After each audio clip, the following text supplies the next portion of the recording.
Hello, everyone, and welcome once again to another Bat Minute table read. It's been a hot minute since we did one of these, actually, but I just got inspired by coming across this script, a couple of weeks ago. So everyone might be well aware at this point, as of recording, we are in the middle of Beatlemania with the release of Beetlejuice 2, or Beetlejuice, or Beetlejuice, which is a title I refuse to call it because it's just annoying to have to say it twice. But in the middle of all that coming up, I happened upon a script which I thought for the longest time was non-existent, because I just remember, actually, considering the last table read we did was for Superman Lives, and the big infamous thing about Superman Lives is Kevin Smith telling that story about John Peters. But if you look at the footage of him telling that story, he always mentions that he was brought in by Warner Brothers to look at a script called Beetlejuice Goes Hawaiian. And, it was one of the things he was optioned to work on. And so I remember at the time thinking, like, oh, that must have been just a thing they pitched. And everyone thought, that sounds so stupid. Of course they didn't make that. And it never went anywhere. Shocked to find out that it's a full-fledged script written by Jonathan Gems, the guy who would go on to write Mars Attacks for Tim Burton. And because it's here, and it is pretty fucking crazy, I thought, well, why not? Let's just hop on into it. So we've got a whole cast and crew here ready to go to give you our rendition of Beetlejuice Goes Hawaiian. You got myself reading, various characters, but I'm mostly biggest one is a guy called Dave, imaginably titled character. We also have as Rita, Gally Articola. Hello. Hey, thank you for joining us, Gally. We have as Tago and various other parts, Sean German. Hello. We have as Sukhavati and various other parts, Allison Grimm. Goodbye. She's done. She's out of here. The hell with this. Deuces. As Francisco and various other parts, it is Robin Burge. Hello. And as Ginger and various other parts, Rachel Gatlin. Hello. And Edgy. He is edgy in many ways. He is a bum and an old man. As well as various other characters, Adam Sheehan. Where'd you get my resume, Niall? I saw all those character names popped up, and there's one man who can encapsulate all these things. And then as as Chemo, our hunky surfer eco warrior, Murren Kennedy. What's up, brah? And now bringing to life a cast of crew of characters that you might remember from the first movie. We have as Otho, Desmond Miller. Present. This is the Beetlejuice one. I thought this was the Joker Folly Adieu one. Read. Oh. Which episode? Oh, this is the wrong one. Sorry. Yeah. I have the script for Gidget Goes Hawaiian. Is that going to be a problem? Uh-oh. Shockingly, You all guys are very looking for similar the work. films. You guys are looking for the workspace down the hall and to the left. As Delia Dietz, we have Audra Wolfman. Hello. As Charles Dietz, and we won't mention the original actor, we have Rob O'Connor. Hello. And as our Lydia, we have Alexia Thermali. I'm so excited to be here. She's got it. She's perfect already. And of course, as Beetlejuice, we have George Hendricks. Hey, how you doing? Hey. And yeah, without further ado, let's hop on into Beetlejuice Goes Hawaiian. So, Beetlejuice Goes Hawaiian by Jonathan Gems, from an idea by Tim Burton. I want that backstory. The idea.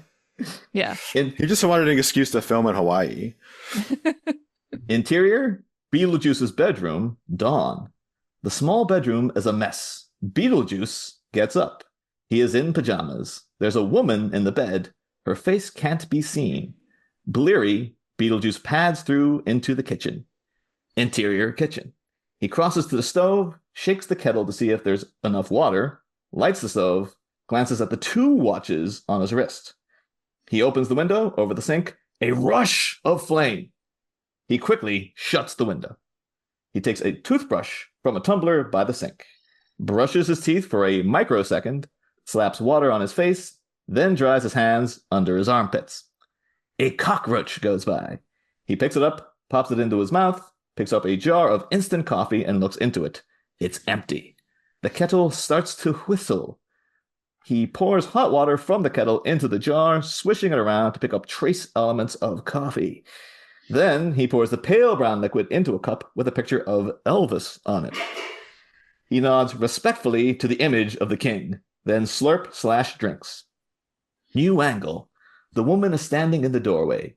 Her body, in a dirty cotton slip, is beautiful, but her face and arms are disfigured with blisters. This is Rita, a burn victim.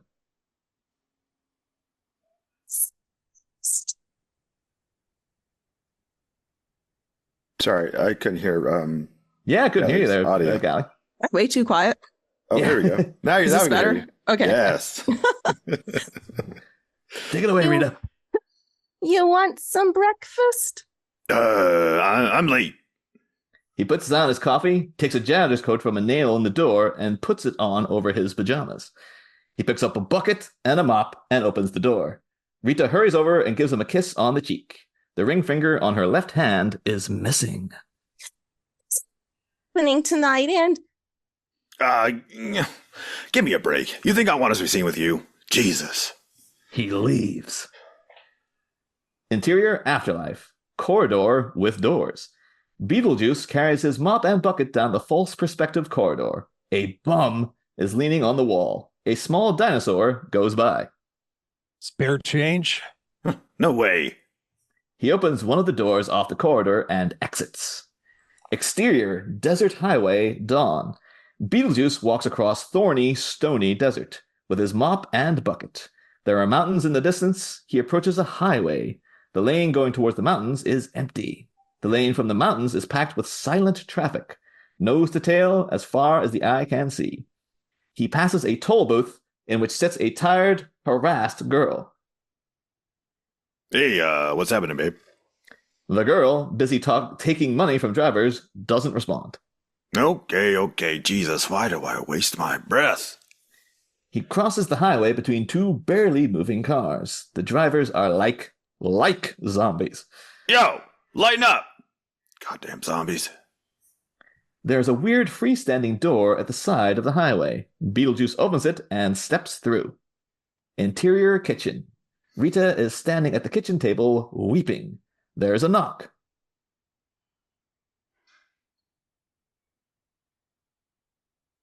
am I not being picked up? Nope, didn't hear anything there. They can hear you now, though. But the first time does it come through, then you come through. That's wonderful. Who is it? Kahuna. Hold on. She picks up a paper bag with eye holes cut into it and puts it over her head. She then opens the door. Outside are 5 ancient Hawaiian holy men in full regalia. Their chief, Ahai, is a tall, thin, elderly Hawaiian with a noble air. Notable are Kula, who has leprosy, and Kawanu, a fat kahuna. Greetings. We are the Kahuna of Kanuka. Interior, vast supermarket. Beetlejuice enters a vast, empty supermarket. A faint noise comes from the checkout in the far distance.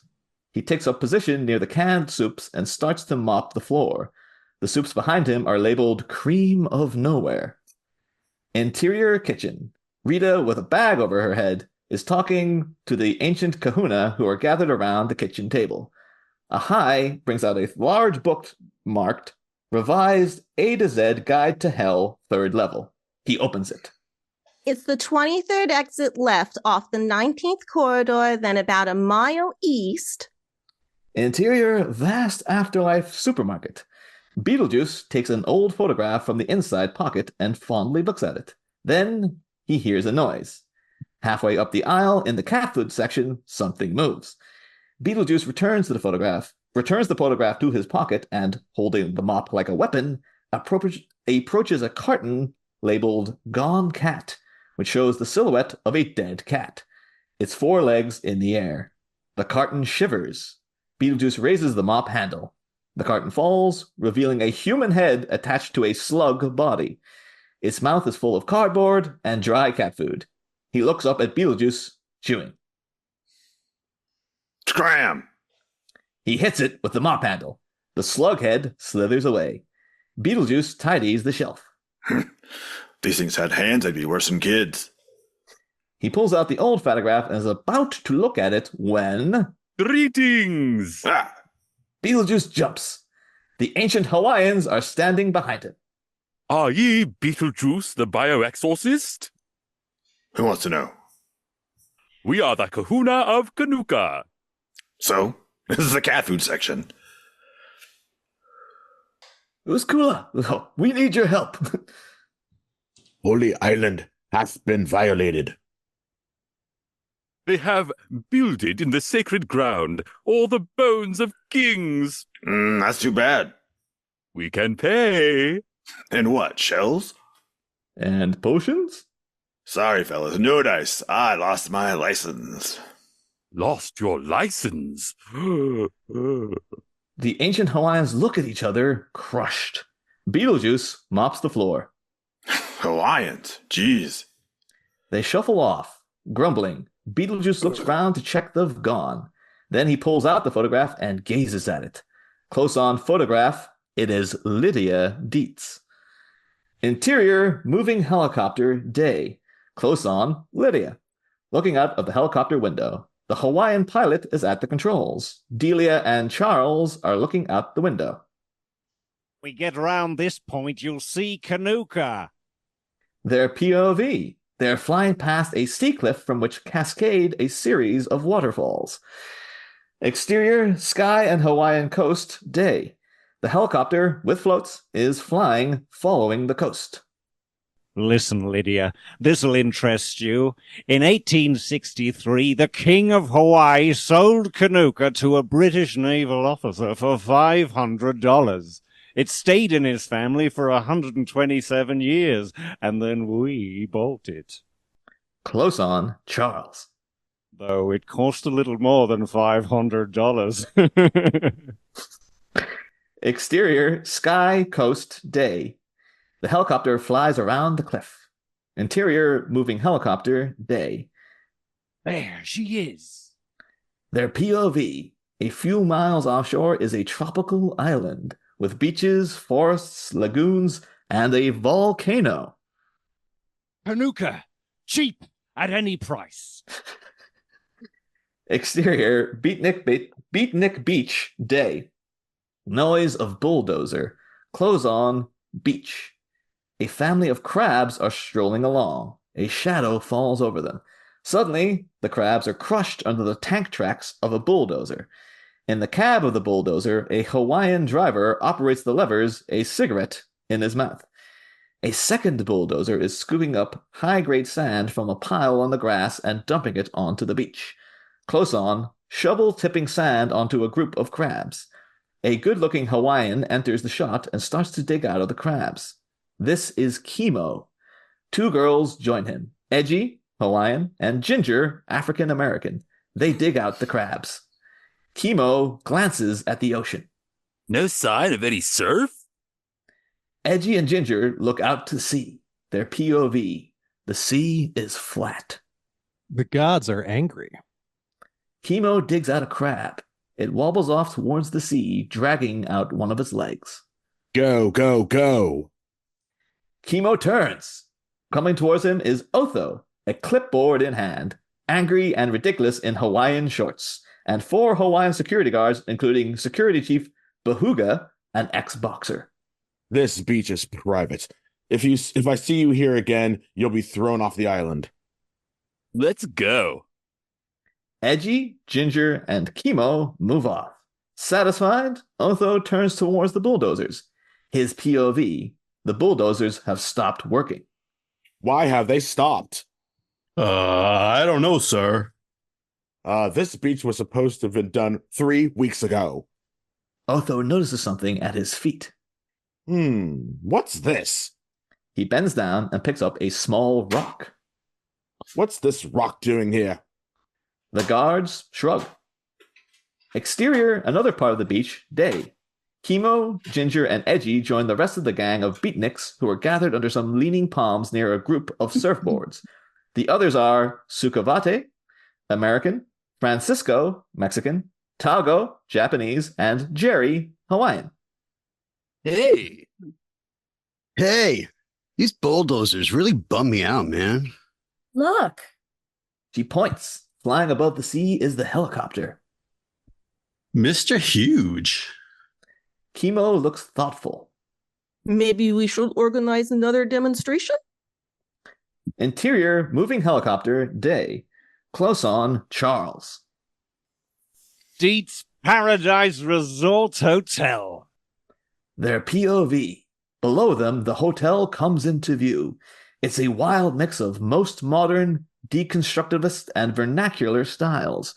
The impression is of a Las Vegas hotel with a tropical zoological theme. Designed by a New York trendy with a penchant for cute. The main building, with its front and back terraces, staff block, and villas, looks over a cove, the hotel beach, half of which is a marina with a large main jetty. A few yachts are moored here. The hotel beach curves into a rocky cliff where the Hula restaurant is situated, overlooking the ocean. Behind the main hotel building are a cluster of smaller buildings, the Tiki Casino, the Joy Discotheque, the Wellness and Fitness Center, bungalow villas, and stables. Newly made roads thread from the hotel to 2 parking lots, a helipad, tennis courts, and swimming pools. The hotel is encircled by 3 golf courses which border onto the forest. With this deal, my economic position went from small fry to great white shark. Exterior, beach terrace, hotel, day. 2 flagpoles mark the entrance to the hotel's beach terrace. A banner is slung between the 2 poles announcing, "Welcome to the Deets Paradise. 14 days to gala opening." The helicopter passes overhead. Exterior, main entrance of hotel, day. The beatniks demonstrate outside the main entrance of the hotel, carrying placards saying, "Go home and save Kanuka." Facing them on the hotel steps are Bahuga, the Hawaiian security chief, and 3 security guards. 2 maids are scrubbing the steps. A jeep with enormous wheels is parked nearby. Hey, ho, ho. Go, ho. The Deets Hotel The has Deets Hotel has got to go. Hustlers, go home! Go back to New York. No death culture here.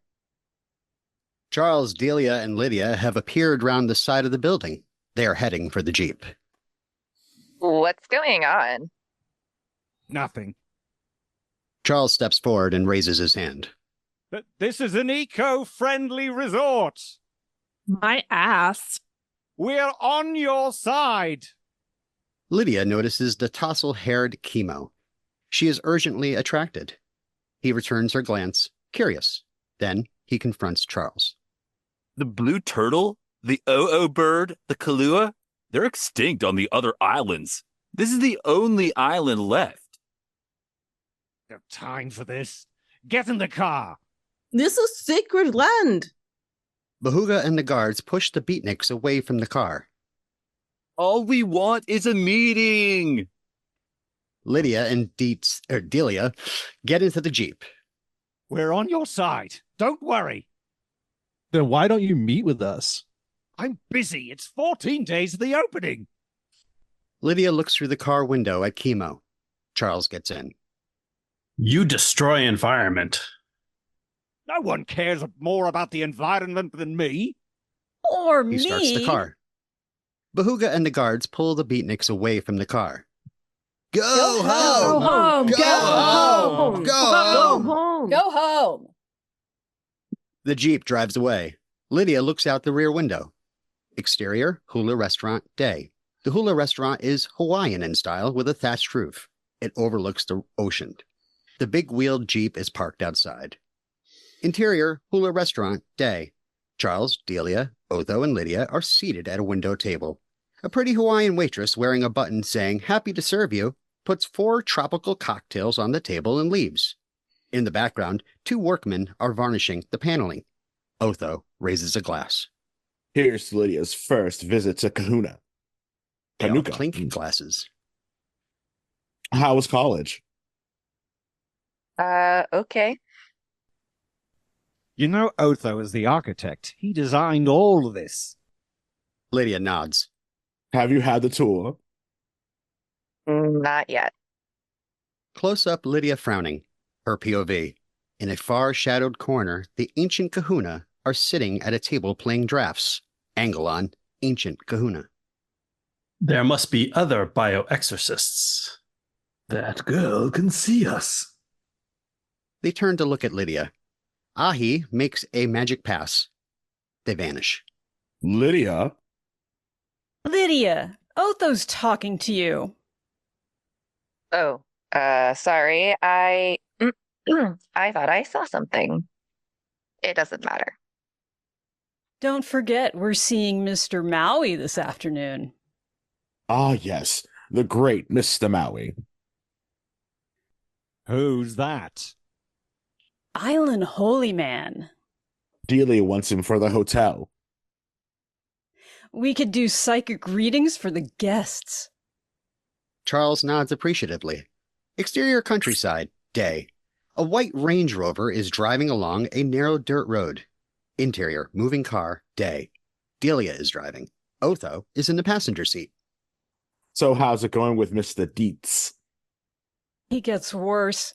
He doesn't read, he hates art. All he cares about is money. Exterior countryside, day. The white Range Rover drives past a gorgeous waterfall. So the divorce is still on? Absolutely. Exterior old village, day. The Range Rover is parked at the bottom of the hill. Otho and Delia are walking up toward an old, deserted Hawaiian village. So how much did Charles make last year? I'm not sure. About 2.36 million, I think. Did you update the prenuptial agreement? He won't do it. Well, maybe the holy man can help us with this.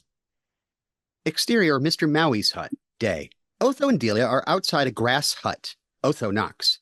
Mr. Maui opens the door. He is an elderly Hawaiian in a long, dirty robe. His white hair sticks up in a comical manner. His lined face is melancholy and wise. He is not pleased to see them. Exterior seashore, beneath cliff, day. Lydia wanders along the base of the cliffs, collecting seashells. She feels lonely and out of place. She rounds a large boulder and is surprised to see Sukhavati sitting on a rock meditating. Sukhavati opens her eyes and smiles serenely. You're the girl with Mr. Huge. I'm sorry?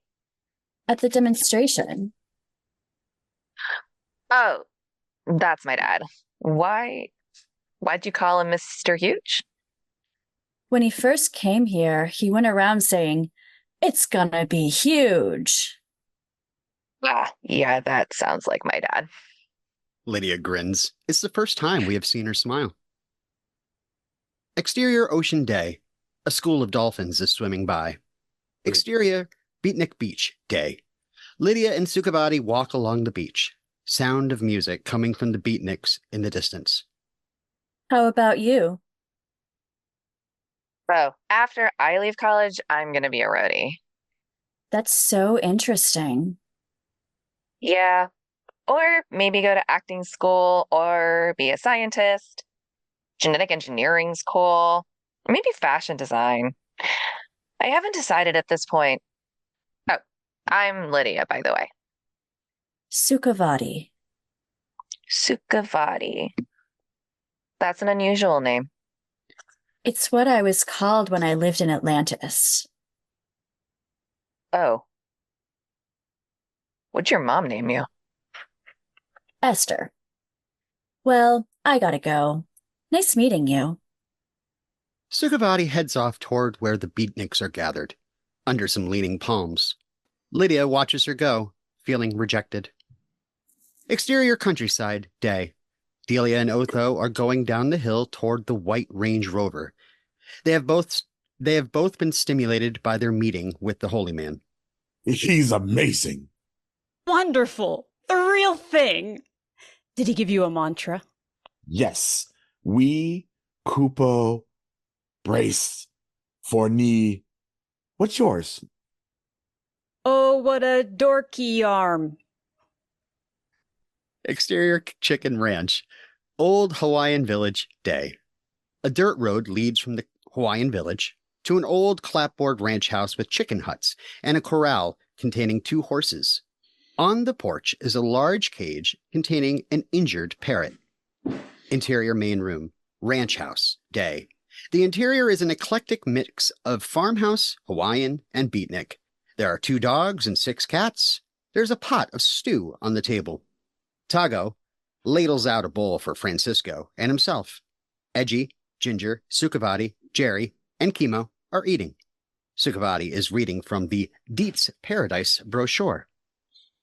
Fishing includes charter boats for big game fish, bonefish and spear fishing, surf casting, pole and net fishing, and freshwater fishing. Gross. Hunting for pheasant, quail, doves, and partridge is from June to January, and pigs and goats may be hunted year-round. There's lots to do on the many-splendored isle. In 20 years, there'll be no difference between here and Miami Beach. Maybe we can make him see us. How? Kidnap him. No. We should talk to Mr. Maui. The beatniks nod assent. Yeah, we can ask him why there's no surf, too. Exterior jungle day. Lydia wanders alone in the beautiful jungle. Huge flowers, bushes with fantastically shaped leaves, dabbled with sunlight.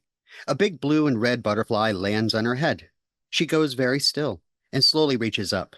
The butterfly alights on her hand. She brings the butterfly to eye level and gazes at it.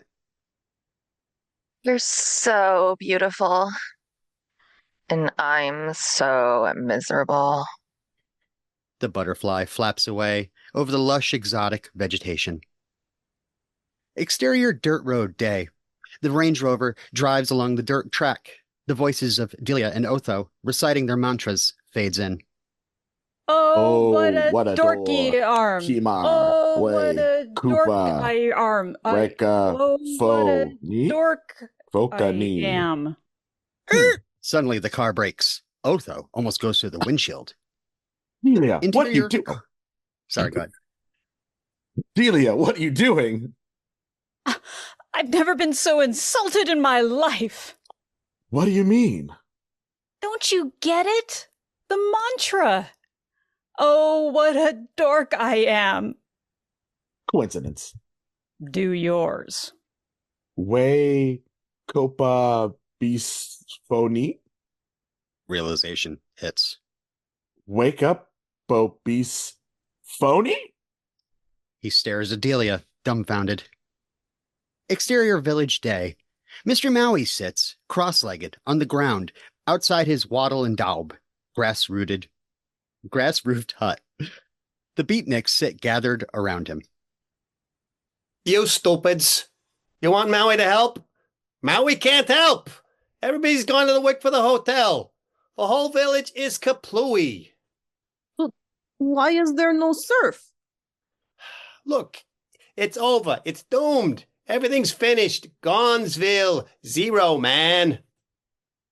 The beatniks look worried. Exterior edge of village day. Lydia comes out of the jungle into the village.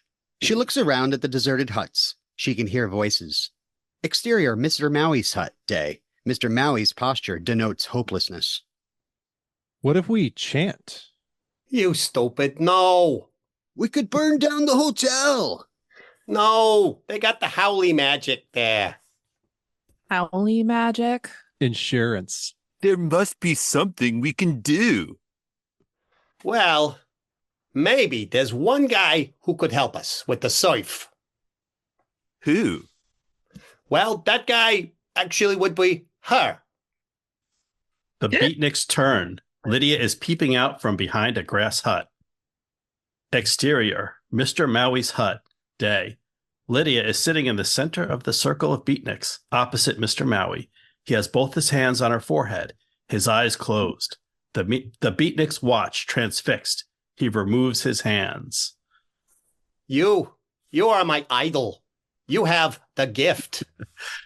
Lydia opens her eyes, dazed. What did you give me? Did Mm. was the line here, but did you ever call a wave? Call a call a wave? Never mind. Maui will teach you. Interior, Afterlife Supermarket. Beetlejuice is sitting on a packing case, looking at his crumpled photograph of Lydia. A small black cloud forms over his head. A mouth develops in the cloud and 2 eyes. Death sucks. If only I'd married this bitch, I'd be mortal now. Ugh, buddy, you blew it. Shut up. Hey, yo! Beetlejuice turns. Behind him is a skeleton with long hair wearing a peaked cap, gloves, and shiny black shoes. Get off your ass! You're behind schedule! What's the rush? We never get any customers. Just do it! The skeleton walks away. Beetlejuice puts the photograph in his pocket and picks up his mop. Asshole. He glances at the skeleton. Get a life! The skeleton turns threateningly. Beetlejuice looks busy. Exterior, ocean and beach night. A beautiful night. The moonlight glitters on the waves as they roll to the shore. In the middle distance, where the beach meets the land, a fire is burning. Sound of music fades in. The beatniks and their 2 dogs are sitting around the fire. Chemo is playing acoustic guitar. Edgy sings a Hawaiian song. Tego is playing bongos.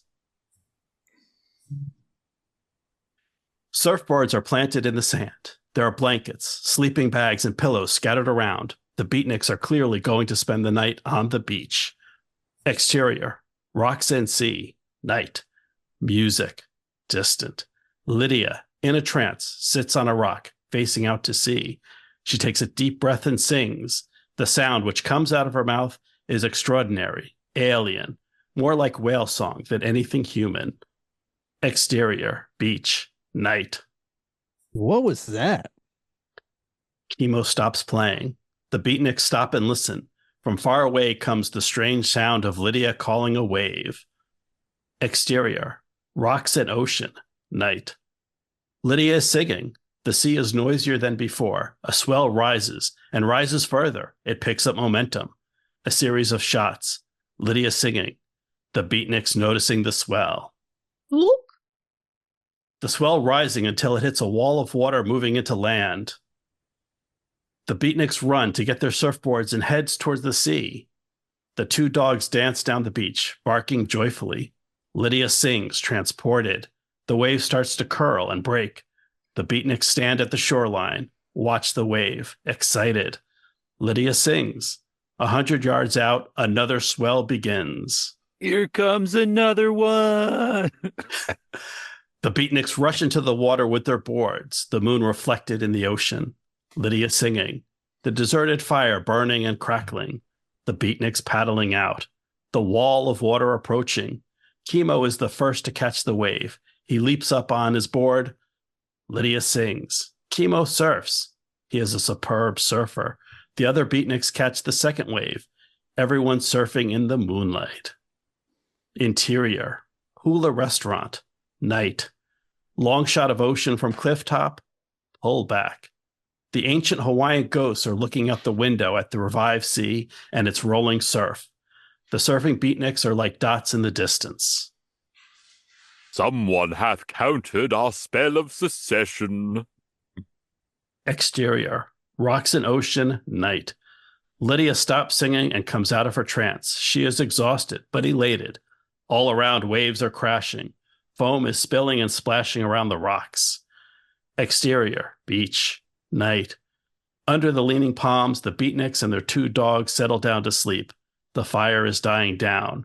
A little distance away, Chemo and Lydia sit, talking. Have you always been psychic? No. It started when I was 14, when we had these 2 ghosts in our house in Connecticut. They wanted us out, and yeah, it was a thing, and I was the only one who could see them, but Wow. yeah, it's not really a big deal. That's crazy. You're like a white witch. Oh, really? Being psychic, like I said, isn't a big deal. It's an accident. Like being able to surf really well or being born with a big nose or something. It takes a lot of practice, but it's pretty cool, I guess. Chemo is already half in love with her. Exterior, beach. Later, the beatniks are asleep. The fire is almost out. Chemo and Lydia are still talking. My people have given up the traditional beliefs in exchange for televisions and washer dryers. They don't care that Kanuka is a sacred island. They want the money the tourists will bring. Sounds pretty sad. Yeah. Mr. Maui had a vision where all the animals, all the birds were dead, even the fish in the sea. And Kanuka was a giant parking lot, all concrete and cars. This is what we want to prevent, but it is hopeless. My people call us outlaws now. Populi. Populi? Crazy outlaws. Exterior, beach. Later. The fire is out. Tego is snoring lightly. It is very dark. Chemo and Lydia are still talking. He builds like a hotel here because it's beautiful, because people will pay to come to a beautiful place. But when the tourists come, they bring business, shops, cars, more hotels. Nature is destroyed, and the island is beautiful no more. I want to spend just 20 minutes with him, make him listen. You want to make my dad listen. He won't listen. My father never listens to anything or anyone. Chemo looks at her sadly. He is utterly handsome. Exterior, beach and ocean, dawn. Angle on, bird singing. The sun comes up, spreading its rosy light over the cliffs, the trees, and the crescent beach, and the sleeping beatniks. Close on, sleeping beatniks. Chemo and Lydia are asleep in the same sleeping bag. Exterior, terrace, hotel villa, morning. Charles, Delia, and Otho are having breakfast on the terrace. Charles is reading the Wall Street Journal. Lydia is coming up the path towards them. And where have you been? We were just about to call the Marines. I spent the night on the beach. Hello, dear. Hi, Dad. Lydia joins them. Have some mango juice. It's delicious. I must show you what I got yesterday. She exits into the villa. Lydia has a dreary look in her eye. The ever-perspective Otho notices right off. Night on the beach, huh? I hope it wasn't one of those awful beatniks. Oh, jolly good. Jimmy's going to take a bath with those junk bonds. Delia comes out with two wooden statuettes of fierce-looking island devils. She places them on the terrace and reaches inside for two more. These will be perfect for the Tiki Casino. Delia places the second pair next to the first. I bought them from the head waiter. Guess how much? $5? I don't know. $8. Delia's a genius. This one's definitely a museum quality. Oh, Donald's going to take a few haircuts with that deal. Delia gives the chuckling Charles a withering glance. So, what are you doing today? Charles wants to show Lydia the staff apartments. Exterior, courtyard, staff apartments, day. The big wheel Jeep is in the background. Charles, Otho, Delia, and Lydia walk towards the front terrace of an ugly concrete apartment building. Charles points to the roof. Look, see that? Their POV, on the roof of the building is a large satellite dish. 50 channels. Part of the courtyard is occupied with Hawaiians resting, playing bowls, drinking beer at the tables. Two horses are tethered to a fence post, flicking the flies off with their tails. A tired-looking Hawaiian man surrounded by children is talking to a young Hawaiian in a suit with a briefcase. Charles leads them across the courtyard. The Hawaiians nod respectfully as he goes by. Charles acknowledges with a wave. When we got here, these people had nothing. They enter the staff block. Pan to Hawaiian. He is bewildered. The young Hawaiian is waving a piece of paper at him. Everyone gotta pay tax. Interior, corridor, staff apartment, day. Charles, Otho, Delia, and Lydia walk down the corridor towards the back entrance. They pass a washroom. Sounds of two women shouting in Hawaiian. Lydia looks into the washroom. Her POV, two Hawaiian matrons are arguing. One of the washing machines has flooded. Through here. Exterior, backyard, staff apartments, day. Charles, Otho, Delia, and Lydia step out into the courtyard. It is full of life. Washing is hanging up to dry. Chickens are roosting in the dust. That's yeah. Yum. Children and dogs are playing. Charles, Otho, and Delia look with dismay at it all. Hump. They're turning the place into a pigsty. Can deal with that later. Charles parts a wide white sheet and walks through. Otho, Delia, and Lydia follow, walking through a world of white sheets. The last sheet parts to reveal an elaborate ornamental pond with rococo fountain. Children are splashing about in the pond. It's copied from the fountain in Versailles. Charles looks disapprovingly at the children in the pond. Those kids shouldn't be there. Exterior, another part of the backyard, day. Charles is about to enter a doorway when a German Shepherd dog barks at him. The dog is on a leash, attached to a hook set into the wall beneath the window. A man appears at the window. Oi, is this your dog? Yes, sir. A man leans out the window and pulls the dog back. You're not allowed dogs. Hey? Dogs are not allowed. But, he's a good dog, sir. He protects my property, sir. You'll have to get rid of it.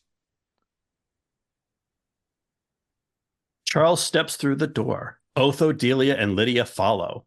Interior, lobby, staff apartments, day. They head for the front entrance. These people got some pretty funny ideas. It's not his property, it's my property. Exterior, front entrance, staff apartments, day. Charles, Otho, Delia, and Lydia come out into the courtyard. An old Citroën 2CV is parked nearby. Suddenly, Jerry, Tego, Francisco, and Chemo appear and grab Charles. Hey, come on now! What are you doing? Chemo winks at Lydia, who smiles back. You can't do that. What's going on? Take your hands off me! Various Hawaiians watch, curious and uninvolved. The beatniks bundle Charles into the Citroën. Jerry leaps into the driving seat. You're in big trouble. Chemo jumps in the passenger seat. The car drives off in a cloud of dust. They've kidnapped him. Exterior, ranch house, day. Establishing shot of ranch house with the old Citroën parked outside. The injured parrot in the cage ruffles its feathers. Interior, main room, ranch house, day. Charles, angry and defensive, is sitting in a chair, surrounded by the beatniks. Charles addresses the girls, Sukavati, Ginger, and Edgy. Why do you hang out with these things? What's in it for you? Come on. You could be doing so much better. You're all very striking, obviously smart women. You're selling yourselves short. Cut the flattery, Charles. We don't buy it. I mean, look at these guys. He indicates Tego, Francisco, and Jerry. Filled with hate, poisoned by jealousy for anyone who's successful. Chemo enters the room with some papers and photographs of animals. You're a stupid, stupid guy. You've put yourself in a no-win position. Whoa, chill, dude. No need for that kind of language. We just want to talk. He gives Charles some literature. In the past 30 years, 40% of Hawaiian species have become extinct. 40%. Tell it like it is, man. It's a shame. It really is. You know, if you guys had come to my office and talked to me... We tried, dude. You wouldn't see us at all.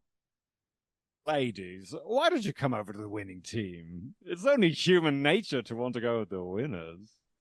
He points to the beatnik boys. Well, it ain't them. Behuga and 5 guards burst into the room, all with guns. Freeze. Exterior, ranch house, day. The beatniks are marched out, handcuffed and under guard, and put in the meat wagon. Lydia watches from the bushes, unseen. Charles and Behuga come out onto the porch. All the fuzz in Honolulu. Yes, sir. Close on Lydia. She is horrified and near panic. Exterior, rice paddy, old village, day. Mr. Maui is planting rice. Lydia is holding an apron full of seedlings. He holds out his hand and she passes him a bunch of shoots, which he proceeds to plant.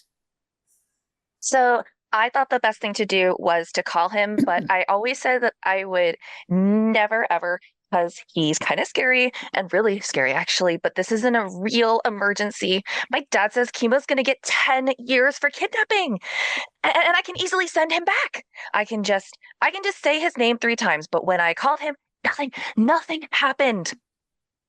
Okay. So first, you should never summon a demon unless you make him sign a binding contract. Gee, that's very good advice, but we have to do something. No. First, we plant rice. Then we find your demon. Exterior, old village, night. Everything is quiet in the deserted Hawaiian village. An ethereal light comes through the gaps in Mr. Maui's hut. Interior, Mr. Maui's hut, night. The hut is bathed in spooky light. The walls are covered in effigies, masks, carvings, and Kabbalistic artifacts. On the floor is a circle of conch shells. Inside the circle, Mr. Maui and Lydia are sitting knee to knee. Slowly, Lydia's semi-transparent astral form rises from her body. You know, intuition is the universe speaking to you, just like a good pastrami sandwich. Follow your intuition. Lydia's astral form breaks into a mass of shimmering points of light and disappears. Interior/exterior, subatomic universe. Lydia floats past strange molecular structures, bundles of moving filaments, pulsating nuclei, and orbiting electrons. She grasps the edge of a small free-floating island and pulls herself up onto it. The island is about 6 feet in diameter. She stands and looks nervously around.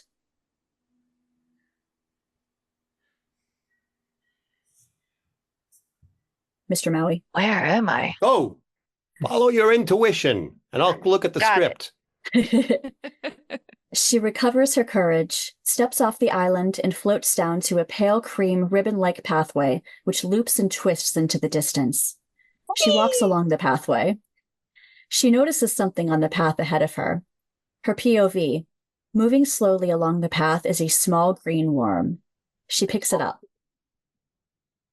The worm opens its little mouth and bares its fangs. Teeny little porcupine hairs sprout on its body as it arches its back and hisses aggressively. Lydia, startled, drops the worm. It spouts dragonfly wings and whizzes away. Interior and exterior, another part of the subatomic universe. Lydia approaches a rectangular window which hangs in space about 4 feet below the undulating pathway. Lydia swoops down, her feet left on the path, and looks through the window. Her POV, the Garden of Eden. A beautiful garden. Rolling green hills beyond, and beyond that, a range of purple mountains topped with fluffy white clouds. A fairy tale landscape. A bird of paradise squawks and flutters up from a bush. 2 giraffes appear and lope away into a grove of flame trees. Lydia tries to open the window, but there is no latch. She taps on the glass. It makes no sound. Then she feels something land on her shoulder. It's the little green worm. It folds its wings and crawls down her arm, across her hand, and passes through the glass into the garden. Lydia tries to put her finger through where the worm went, but the glass is solid. She rises back up onto the pathway. Cut to. View through window. A beautiful woman appears from behind a clump of blooming rhododendrons. She is accompanied by a posse of extinct animals. Interior/exterior, subatomic universe, and helium ocean. Later. Lydia walks along ribbon-like pathway. Ahead is a transparent, silver, rolling ocean of helium, stretching to the horizon. Lydia is perplexed. She needs to go that way. But how? Her eye strays to a silver, triangular shape which sprouts from a collection of molecules a few yards distant from the path. She rises onto her toes and pushes off the path, floating over to the molecular cluster. There, she snaps the stalk beneath the triangle and takes it with her, floating toward the helium sea. Interior/exterior, helium sea. Lydia hits the first wave, positions herself on the triangle, wobbles, gains her balance, and surfs. Interior/exterior, helium sea, and lunar landscape. The helium sea laps at the shore of a lunar landscape. Craters, black pitted rock, bizarre geological shapes, and occasional outcrops of fungi. The sky is dotted with molecular structures. Lydia surfs to the land. Behind black lava rock, watching her, is a krell. The krell is a small, vicious bone man. Its head is a crushed-in human rib cage. The lungs are its eyes. It has skeletal arms sprouting from its horned head, and its bone legs end in fleshless three-toed feet. Another part of the lunar landscape. Lydia descends a rocky incline towards a marble archway. She goes through the arch into the blackness. Interior, seminar room. On the stage at the far end of the room, a man with a disfigured face is speaking through a microphone. The room contains about 10 chairs on which sit an audience of accident victims, including a human head with a pair of feet attached to its neck. Dave. Lydia appears through the wall at the back of the room. Every time somebody said to me, it can't be done, I persisted. I persisted and persisted until I proved them wrong. Right on. I hear you on that one. Hold on to that thought. The simple fact is this. If you try the hardest, if you work the hardest, if you put in the longest hours, you will pull ahead of the pack. Yeah, right, rebel. I should have said too earlier, actually, if there's ever like audience or like respond or anything like that, everyone just feel to just jump in whenever. So get on that right behind Jump her. in. Yeah. Thank you. Thank you. Jump in. Dave notices Lydia and frowns. Hey. Interior, afterlife corridor. The audience leaves the seminar room, going off in different directions. A bum sits with a card saying, hungry and homeless. Lydia comes out with Dave trotting along beside her. I always get a kick out of that guy. He really knows what's important about being dead. What's your name, hon? Lydia. I'm Dave. So, what are your goals? I guess my main goal is to find someone called Beetlejuice. A consumptive kid goes by on a skateboard.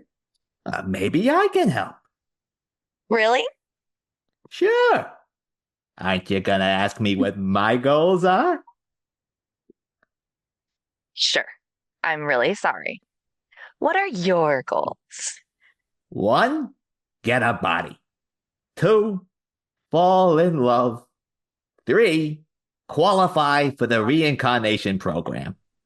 Although, I don't know. Last time I ended up as a lawyer. Interior, phone booth. The phone book is open on the ledge beneath the phone. Lydia is holding Dave up so he can look at the book. Not listed. What do you guys dial for information around here? 666? Afterlife corridor and phone booth. Through a window in the corridor, huge blue-green bubbles burst upwards. A bum sits with a sign saying, "Will work for food." A man in a loud check jacket and bow tie stands holding a sign saying, "Wife wanted." Interior, phone booth. Lydia has the phone to her ear. Come on, come on. We value your call. Please don't hang up. Continue to hold, and your call will be taken in the order received. Thank you. Interior, operating theater. A surgeon, an anesthetist, and 3 nurses with beehive hairdos encased in see-through plastic are operating on a patient. They wear green masks and gowns. Lydia and Dave enter through fiberglass swing doors. You can wait on the phone for 20 years. I swear to God. Lydia glances worriedly at the operation. The surgeon has his hand in the patient's open stomach.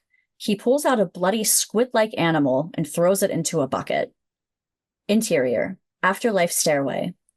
Lydia and Dave descend an eerie stairway to a landing. There is a door on the landing. Dave pauses outside the door. You're sure it's through here? Yeah. Okay. Lydia opens the door. Exterior, Saturn's Rings Freeway. Lydia clings to the doorknob as she swings out into space. Beyond her is a Saturn-like planet with a giant golden ring around it. Humans with aggressive, snarling expressions are driving in convertibles. They honk their horns, narrowly miss each other, yell at each other, and race endlessly around the planet's ring. Lydia swings back on the door and regains her footing on the floor of the stairwell. Interior, stairs and landing. Lydia pulls the door shut. You're sure it's that door? Oh, sorry. It's this door. He indicates a second door on the landing. They go through. Exterior, snowscape, day. Dave and Lydia materialize on a glacier. It is snowing. As far as the eye can see is white snow. This way. You want me to carry you? Hey, don't babysit me. I'm faster on these feet than a lot of guys with legs. My bad. I'm sorry. They walk. So how did you how did you what happened to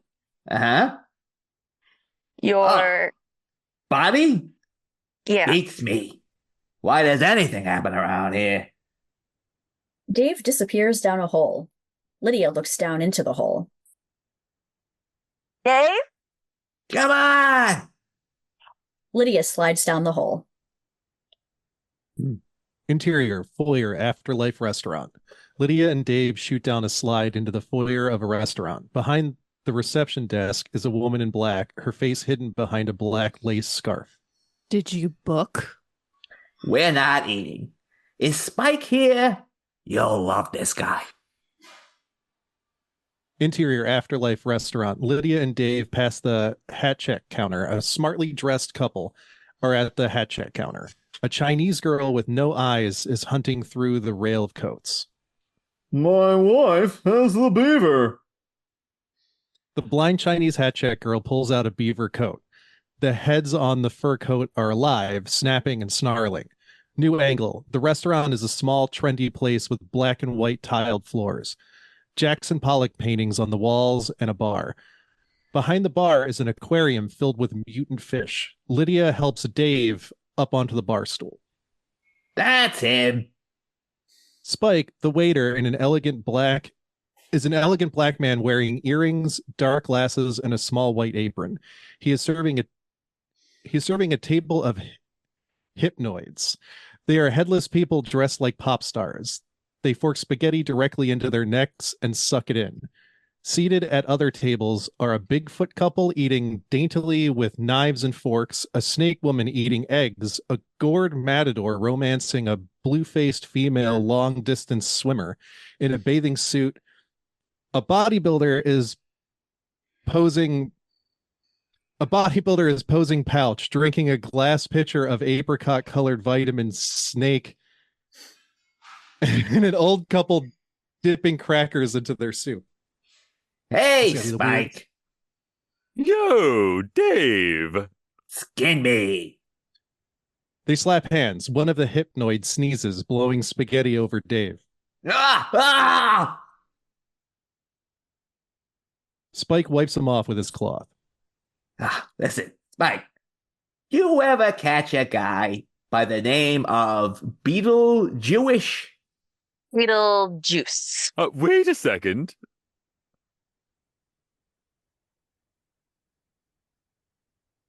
Spike goes off to attend to a table. Spike knows everybody. Lydia's watching the bodybuilder who finishes his picture.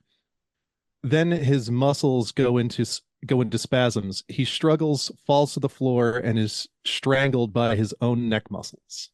Spike returns to the bar. What's the name again? Beetlejuice. Never heard of him. Spike throws a napkin over his shoulder and heads off through the saloon doors into the kitchen, from which clouds of steam are pouring. Lydia looks disappointed. Well, don't worry. We'll find the sucker. I got connections every place. Lydia goes into a trance. I know people. People know me.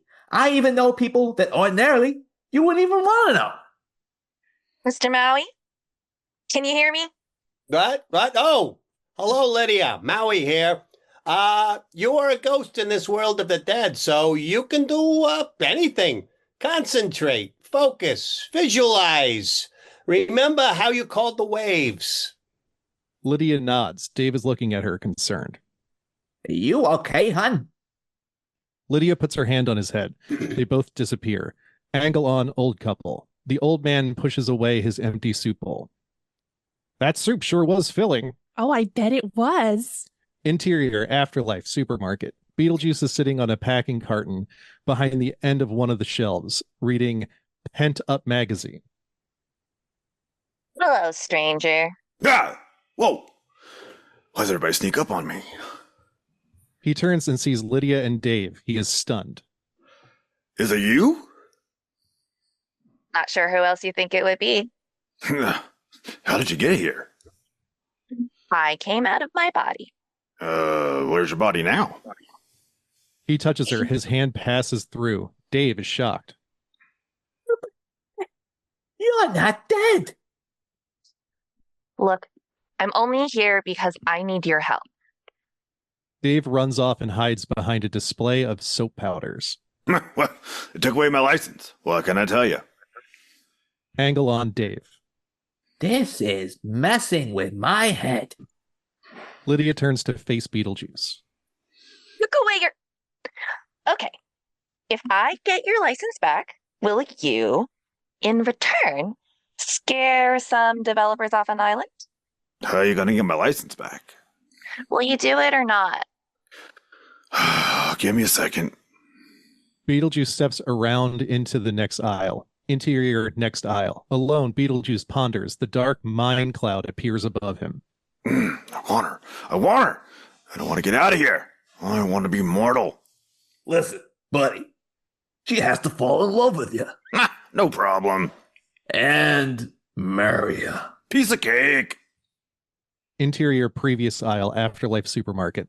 Lydia takes a soup can from the shelf and tears off the label. Beetlejuice steps around the aisle. I'll do it. Great. Let's see. A blue-white light spreads from Lydia's hand and envelops the label. The label changes into a clean, square piece of paper. What's that? Close on paper. The typewritten terms of a contract appear magically on the notepaper. This is contract. What do we need a contract for? Because I don't trust you. Dave appears from behind the washing powders. Lydia, we need to talk. Would you excuse me for just 1 second? She picks up a small piece of spaghetti from Dave's head. Close on her hand and spaghetti. Bathed in blue light, the string of pasta turns into a pen. Dave watches, amazed, as Lydia gives the pen to Beetlejuice. Sign here, initial here, and here, please. Beetlejuice shrugs and signs the contract. You know, you were pretty cute before, but now you're one beautiful lady. I mean that. You still want that body? What? Sure. Lydia extends both of her hands towards Dave. Blue light beams from her fingertips, enveloping him in the light. Beetlejuice watches, appalled, as Dave turns into Beetlejuice. Wow! Classic! Just need you to serve as a here and here. Dave takes the pen and signs the contract. Someone could tell me what's going on here. All right, here's the plan. Dave, I want you to take his place while we're gone. Wait a minute. How quickly do you think you can get this done? I don't know. Take as long as you want. Dave feels himself all over. This is excellent. Interior men's room with full-length mirror. The door opens and Beetlejuice enters, followed by Lydia. This way. Beetlejuice steps through the mirror. Lydia follows. Interior, singback barn. The plank walls are covered with nautical stuff. A pair of oars, ship's wheels, anchors, lobster pots, glass floats, nets, etc. Here, a group of singers in 70s San Francisco-type clothes are condemned to sing call and response songs for eternity. They are a man on bass fiddle, a man on banjo, two women in dresses sitting on stools, and the lead singer on guitar. And the sick though she ran over the plain, and he with his hounds did turn her again. And as there he did hunt in a merry very rain, among the leaves so green, oh, Jackie boy, Master, sing you well, very well. Hey down, Ho down, derry down, among the leaves so green, oh, with a hey down down, ho down, hey down, ho down, derry down, among the leaves so green, oh. Lydia follows Beetlejuice past the singing group. Poor bastard. Beetlejuice crouches down and exits through the fireplace. Interior, Department of Permits, Paranormal. The hall is bursting with people, most of them standing in lines with crisscross each other and lead to various counters crowded with piles of documents. In one corner, a dentist is working in a patient's mouth. Next to him is a shoeshine boy polishing the hooves of a sitar.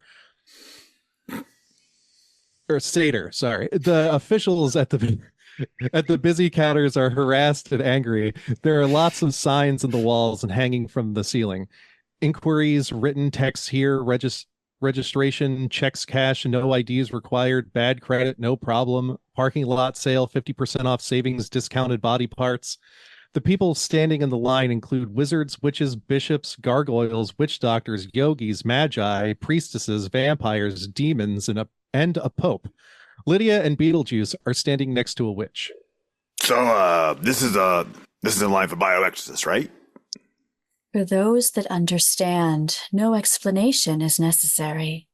For those that do not understand, no explanation will suffice. But seriously, what is wrong with everyone? Tell me about it. Lydia looks at the receptionist seated at the counter and at the end of their line. She has an axe lodged in her skull and is dealing with an ancient druid with a long white beard. Close on receptionist.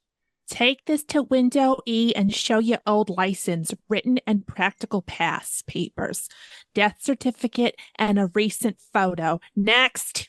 The druid shuffles away, mumbling. Angle on Lydia, a laser light beam from her forehead to that of the receptionist. An Aborigine. Oh. No, please go on. I thought I was doing 50. I thought this was 49. Sorry. It is 49. Yeah. Okay. In my reader, it's 50. We're going to go by the numbers at in the center bottom of the script. So. An Aborigine witch doctor has stepped in front of the counter. Not you. She points at Beetlejuice. You. Come to the front. The others scowl and grumble as Beetlejuice moves past them to the front of the line. Angle on Lydia, waiting. Lydia turns. A dwarf in a trench coat is signaling to her. Over here.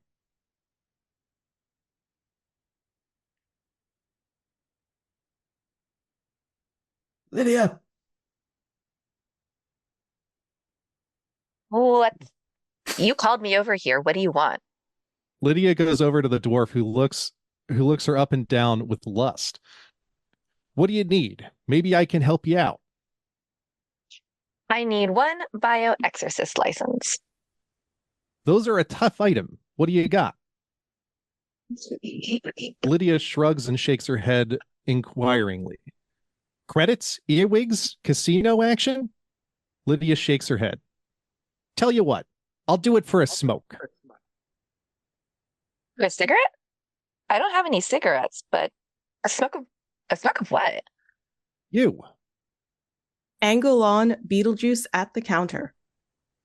Take this to section D, then follow the blue line. Like the head jewelry? You free Saturday night? Next. Angle on Lydia and the dwarf. He has his hands on her waist. The dwarf's nostrils expand in size. Lydia dissolves and is sucked into the dwarf's nostrils. He stands in near ecstasy, his eyes closed.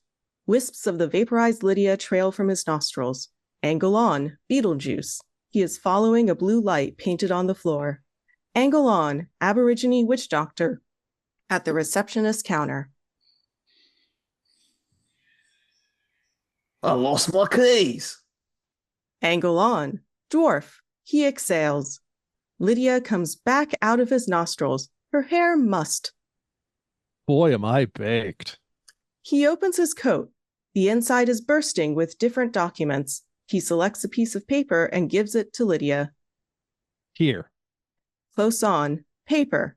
It is a bioexorcist license, signed and stamped. Fade out. Exterior, Hawaiian village, night. An ethereal light spills out from Mr. Maui's hut. Interior, Mr. Maui's hut, night.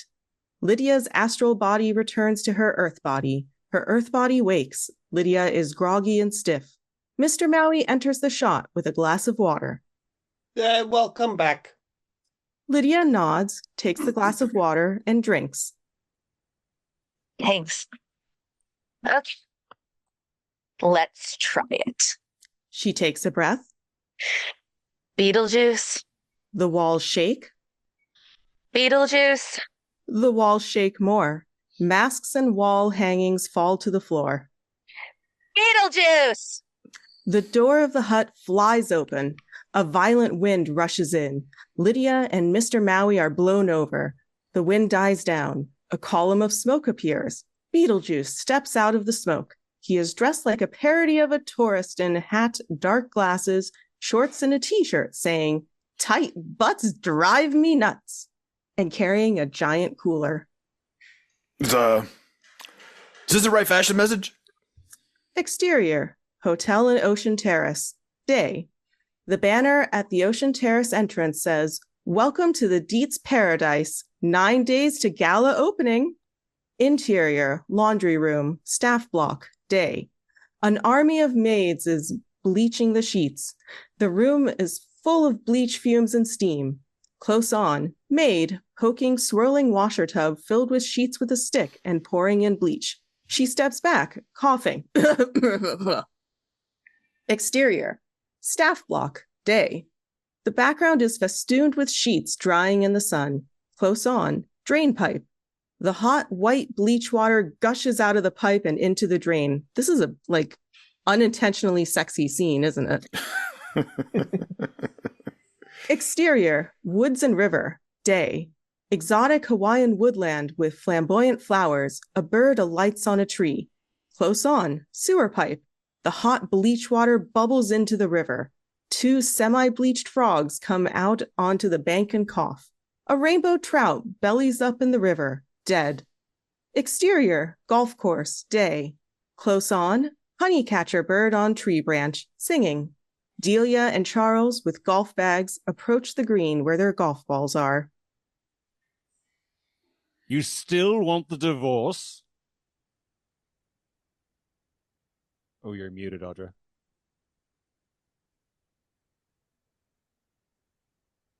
Yes. I don't know what's gotten into you. I've told you 100 times. You never listen. Tell me again. They have reached Delia's ball. She selects a club. You get all the money. I share it with you. Are you going to listen? Okay. She tees up. Birdsong continues. You get all the money and all the attention, all the credit and all the success. And I get the menopause. She swings and connects with the ball. Close on, tree. The ball hits the honeycatcher bird, killing it stone dead. Exterior, Beatnik Ranch, day. The meat wagon pulls up outside the ranch. 2 security guards get out and open the back doors. Chemo and the Beatniks get out, amazed by their unexpected freedom. Hey, pretty cool. They're greeted by the 2 ranch dogs. The old Citrion 2CB arrives, driven by a glassy-eyed behuga. Beetlejuice is in the passenger seat. Lydia is in the back seat. Interior, Citrion, day. Nah, you better not tell anybody my real name. I was actually thinking about having you wear a personalized name tag. No, of course, I'm not going to tell anyone your real name. Call me Monty. Monty? Yeah, I was gonna like that name. They get out. Exterior, Beatnik Ranch, day. The delighted Beatniks gather round the Citrion. The guards wait by the meat wagon for instructions. How did you get us out? Thanks, Lydia. Don't thank me. He's the one who did it. This is Monty. Ew. The Beatniks shake his hand. Muchas gracias, man. How'd you do it? Simple hypnosis. He turns to Behuga and clicks his fingers. Behuga gets out of the car and approaches him. He's a magician. Cool. You can go back now. But what do I say to Mr. Huge? Coca-Cola. Coca-Cola. The Beatniks watch, amazed and amused as Behuga stumbles to the meat wagon.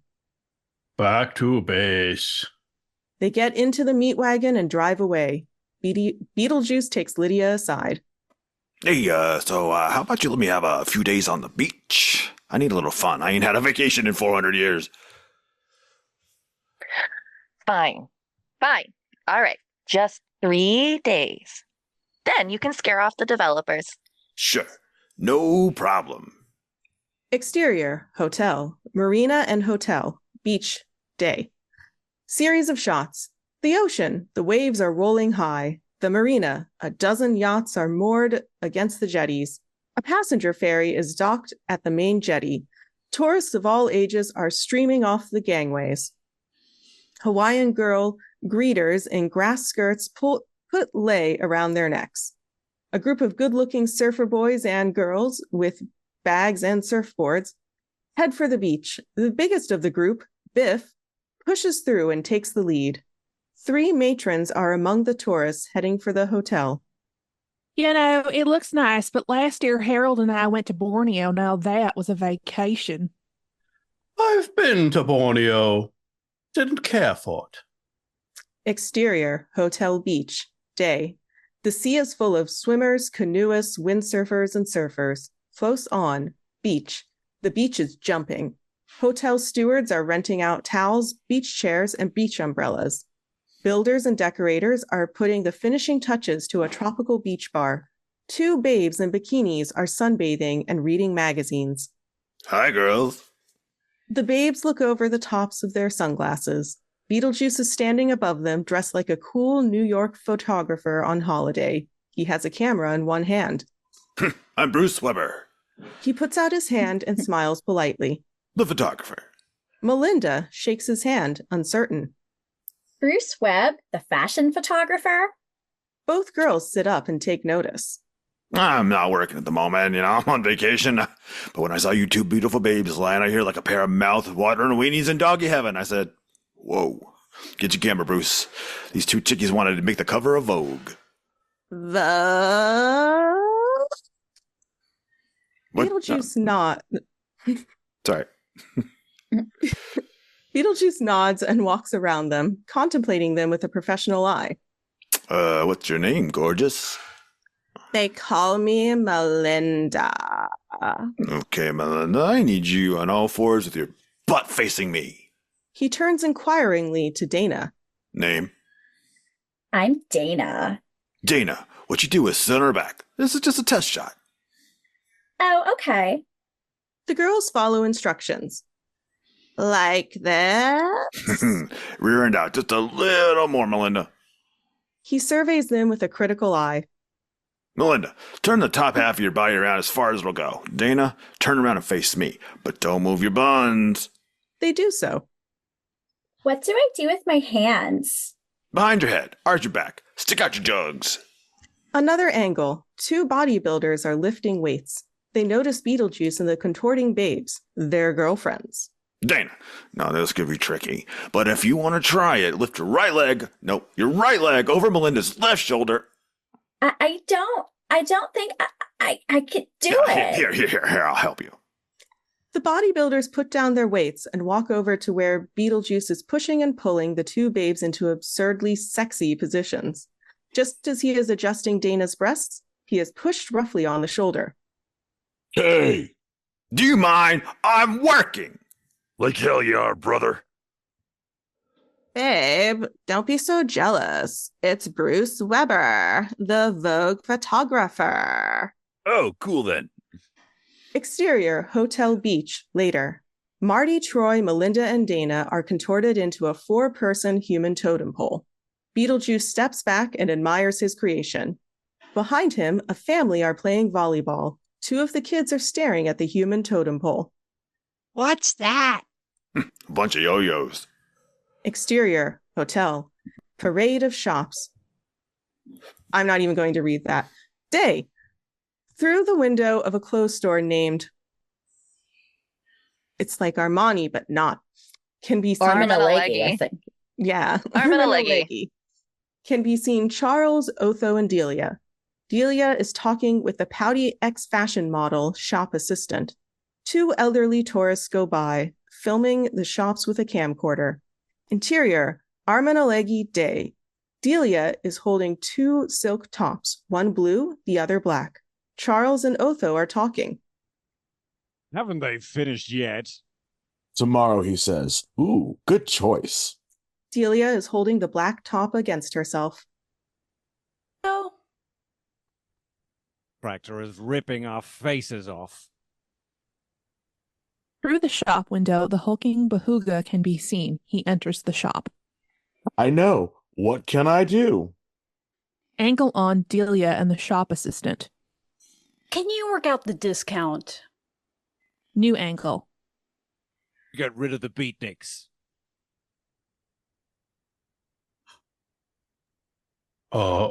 Coca-Cola. Charles and Otho blink, momentarily mesmerized. Oh. Well, okay. But be more careful next time. Oh, yes, sir. Delia turns to Otho. I like the blue, but blue always makes my face look fat. Otho frowns, confused. Exterior, Hotel Beach Day. A game of volleyball is in progress. Beetlejuice is playing on a team with mom, dad, and 2 kids against 5 Australians. Series of shots. Beetlejuice bounces the ball rapidly on his hands, head, elbows, knees, and heels, then lobs it over the net. Australian 1 knocks it back. Kid 1 passes it to mom, who passes it to dad, who passes it to Beetlejuice, who catches it on his finger. The ball spins on his finger. The Australians look stern. They refuse to be intimidated. Beetlejuice flips it over the net. Australian 2 knocks it back. Beetlejuice slides along the sand and gets his hand under it, an inch before it touches the ground, and flicks the ball over the net. Australian 3 knocks it back. Beetlejuice catches it and returns it with both his arms still attached. The Australians scream as the ball with arms bounces on the sand. The armless Beetlejuice turns to his team. Our point. Exterior, sea, day. Lydia surfs. She's good. At the end of her run, she slides up next to Chemo in the shallow water. Where did you learn to surf like that? Lydia smiles mysteriously. reaches up and kisses him. They fall to their knees kissing. The surf swells around them. Exterior, beach, day. Music. Beetlejuice is lying on a towel next to two beauties eating a large ice cream cone. Troy, Melinda, Biff, Marty, Dana, and the teenage surfers dance to music from a ghetto blaster. What does CU stand for? Close up. Close up. Oh, sorry. Thank you. Colorado Close-up University. Thank you. Close up Beetlejuice. His eyes darken. His POV. Farther down the beach, Lydia and Chemo are kissing. Beetlejuice is jealous. Exterior, woods, near beach, day. Beetlejuice enters the woods from the beach. He is troubled. Dark mind cloud appears over his head. It develops a mouth. Its eyes pop into being. Oh, buddy, you gotta kill him. Kill him and get her on the rebound. I got a better idea. The mind cloud vanishes. Beetlejuice gets up, faces the Joshua tree, and makes a magic pass. The tree turns into a beautiful girl wearing a cactus-like bikini. She wiggles her hips. Hi there, big boy. Beetlejuice puts an arm around her and leads her to where there is a view of the beach and the ocean. Hey, see that bozo over there? He points. Their POV. Beyond the beach, Chemo is surfing. Yes. You want him. You need him. You gotta have him. Got it? Cactus nods and heads off towards the beach. That'll fix a surfboard. Exterior, Beatnik Beach, day. Music, the Beatniks Ghetto Blaster. Cactus trots down the beach past the Beatniks and Lydia. They watch her go, amazed by her appearance. Lydia looks up from her book on wildlife. Hey, check it out! Cactus goes to the edge of the beach and starts to dance. She shakes, shimmies, wriggles, humps, and struts. Cool bikini. Man, this is one crazy beach. Exterior sea, day. Chemo surfs. His POV, Cactus dancing on the beach. Exterior beach, day. Cactus dances. Beyond her in the sea, Chemo comes off his surfboard and wipes out dramatically. Exterior, sea and underwater, day. Chemo's wipeout. The board goes flying. He tumbles under a ton of churning water. He goes down, flailing, hits an outcrop of coral, and disappears from sight. Exterior beach, day. Angle on Beatniks. That's gotta hurt. Lydia looks vexed. Exterior, Beatnik Beach, shore, day. Chemo, bleeding slightly from his head, comes out of the sea carrying his surfboard. Cactus goes up to him. Are you all right? Yes, thank you. My name is Cactus. Angle on Lydia watching them talking. It's too far away to hear what is being said. Close on Cactus and Chemo. She puts her arms around him. I just came into existence 30 seconds ago. Do you want to kiss me? Well, no, What? Angle on Lydia. What is he doing? Angle on Cactus and Chemo. He tries to remove her arms, but she won't let go. Kiss me, please. If I kiss you, will you let me go? Cactus nods. Okay.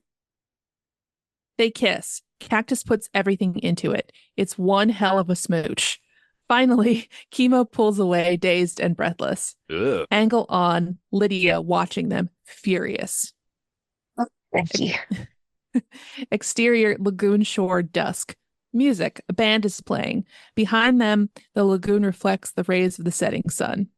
Teenage surfers, Biff and his friends, the bodybuilders, Melinda, Dana, and Cactus are dancing on the firm, sandy ground. Cactus is wearing a glorious dress, which looks like it's made from soft green tree moss. Tables bearing food, beer, Doritos, dips, etc. flank one side of the dance area. A light wind rustles the palm trees. The Beatniks are gathered around an open wood fire, cooking sausages. Some are smoking pot.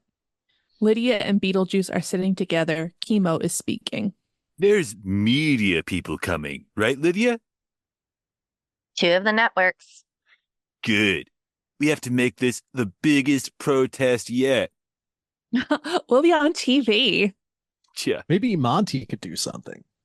Yeah, like some wild and crazy magic trick.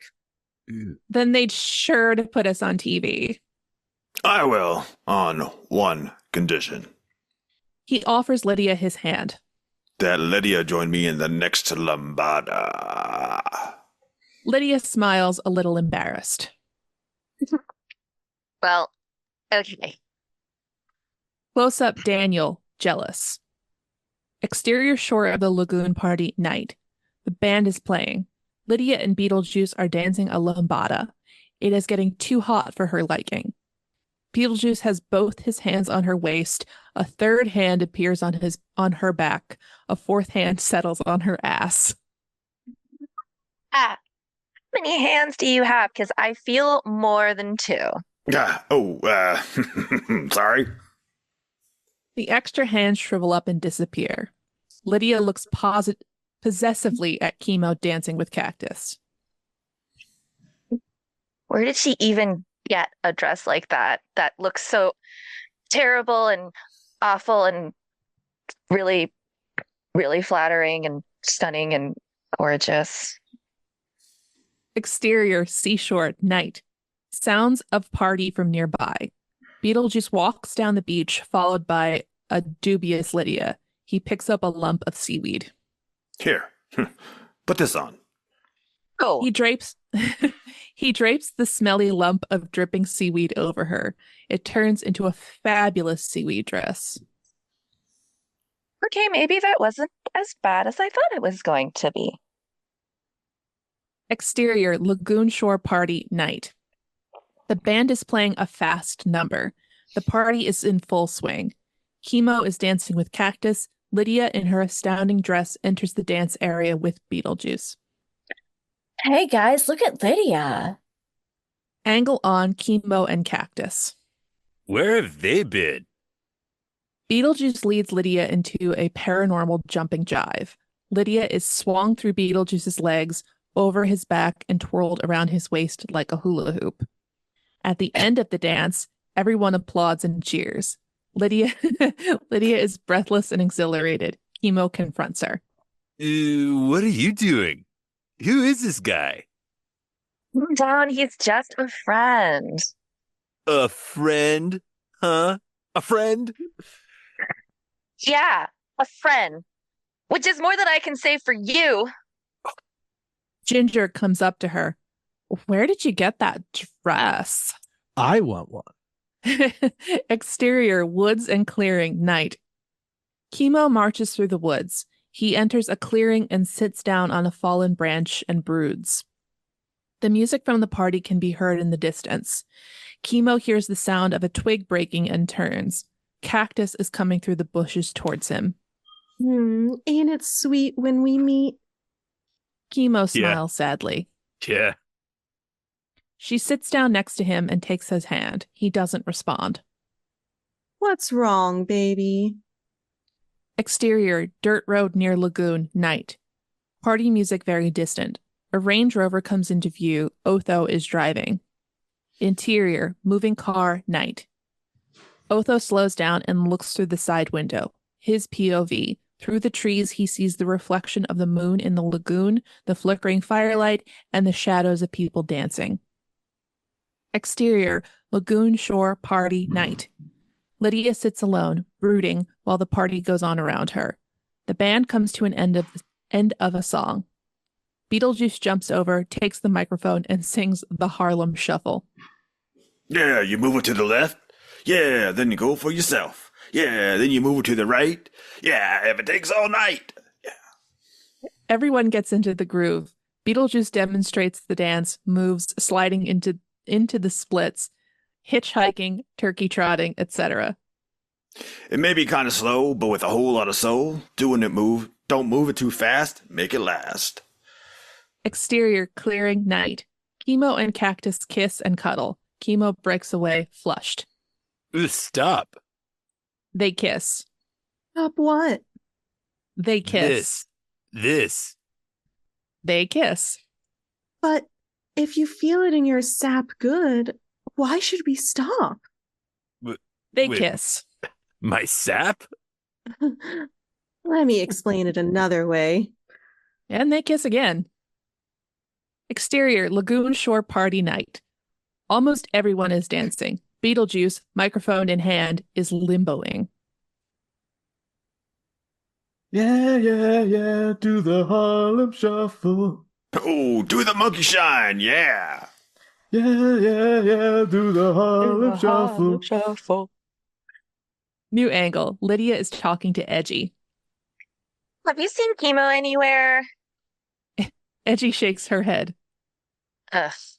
Hitchhike, baby. Across the floor. Whoa, whoa, whoa. I can't stand it no more. Now, come on, baby. Now, get your ride. Get into your slide. Ride, ride, ride, little pony ride. Otho comes out of the woods and sees Beetlejuice. Beetlejuice. Close on Beetlejuice. He turns his head sharply. His POV. Otho is standing at the edge of the woods, staring at him. Beetlejuice. Beetlejuice executes a disco move, jerking out his right arm and pointing straight at Otho. Otho is suddenly blown back into the woods, as if punched by a 1,000-mile-an-hour wind. Two stoned teenagers see him fly by. This is bitchin' weed, dude. Exterior, woods, night. Otho flies into a thorn bush. He gasps for breath.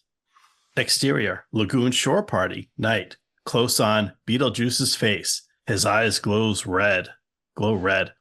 Exterior, woods, night. Otho bursts into flame. Ah!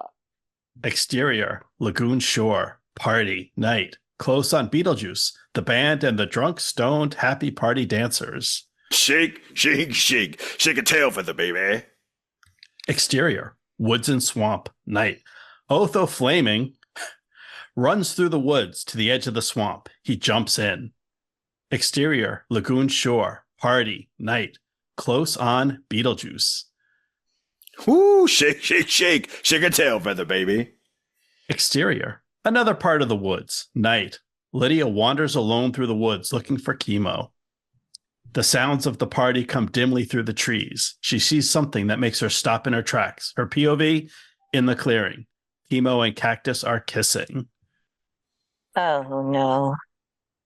You taste like nature.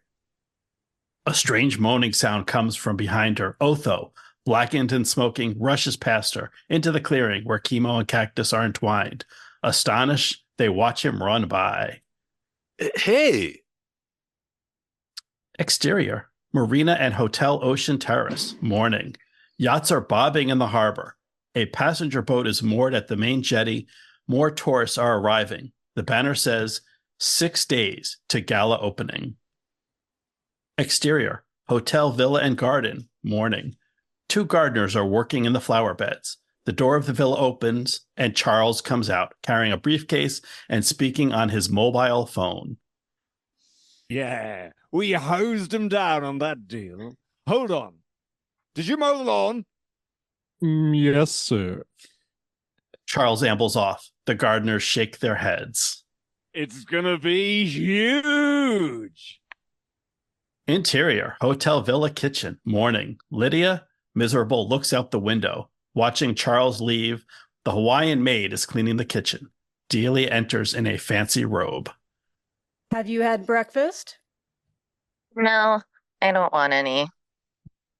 Delia opens the fridge and takes out a natural fruit cereal high in fiber carton, a plastic bottle of soya milk, and a small plastic bottle of Evian water. Can you be cheerful just once? Delia pours out the cereal, adds soya milk, sits and eats. How can I be cheerful when you and Dad are destroying absolutely everything? Oh, don't be ridiculous. You're not being ridiculous. You are. The local culture, the flora, the fauna, the vitamins, the minerals, the crabs, and you're even going and destroying each other, just locked in mortal combat for money and power. Delia eats her cereal. She's watching The Maid. The human race is the worst disease ever to infest this poor, beautiful planet. The sooner we wipe ourselves out, the better. Are you using the recycling bags? Yes, ma'am. And what goes where? Plastic in the red bag, paper and cardboard in the green bag, glass in the white bag, organic material in the plastic bag. Then the blue bag is for non-ferrous metals. Right, don't forget. Did you hear about Otho?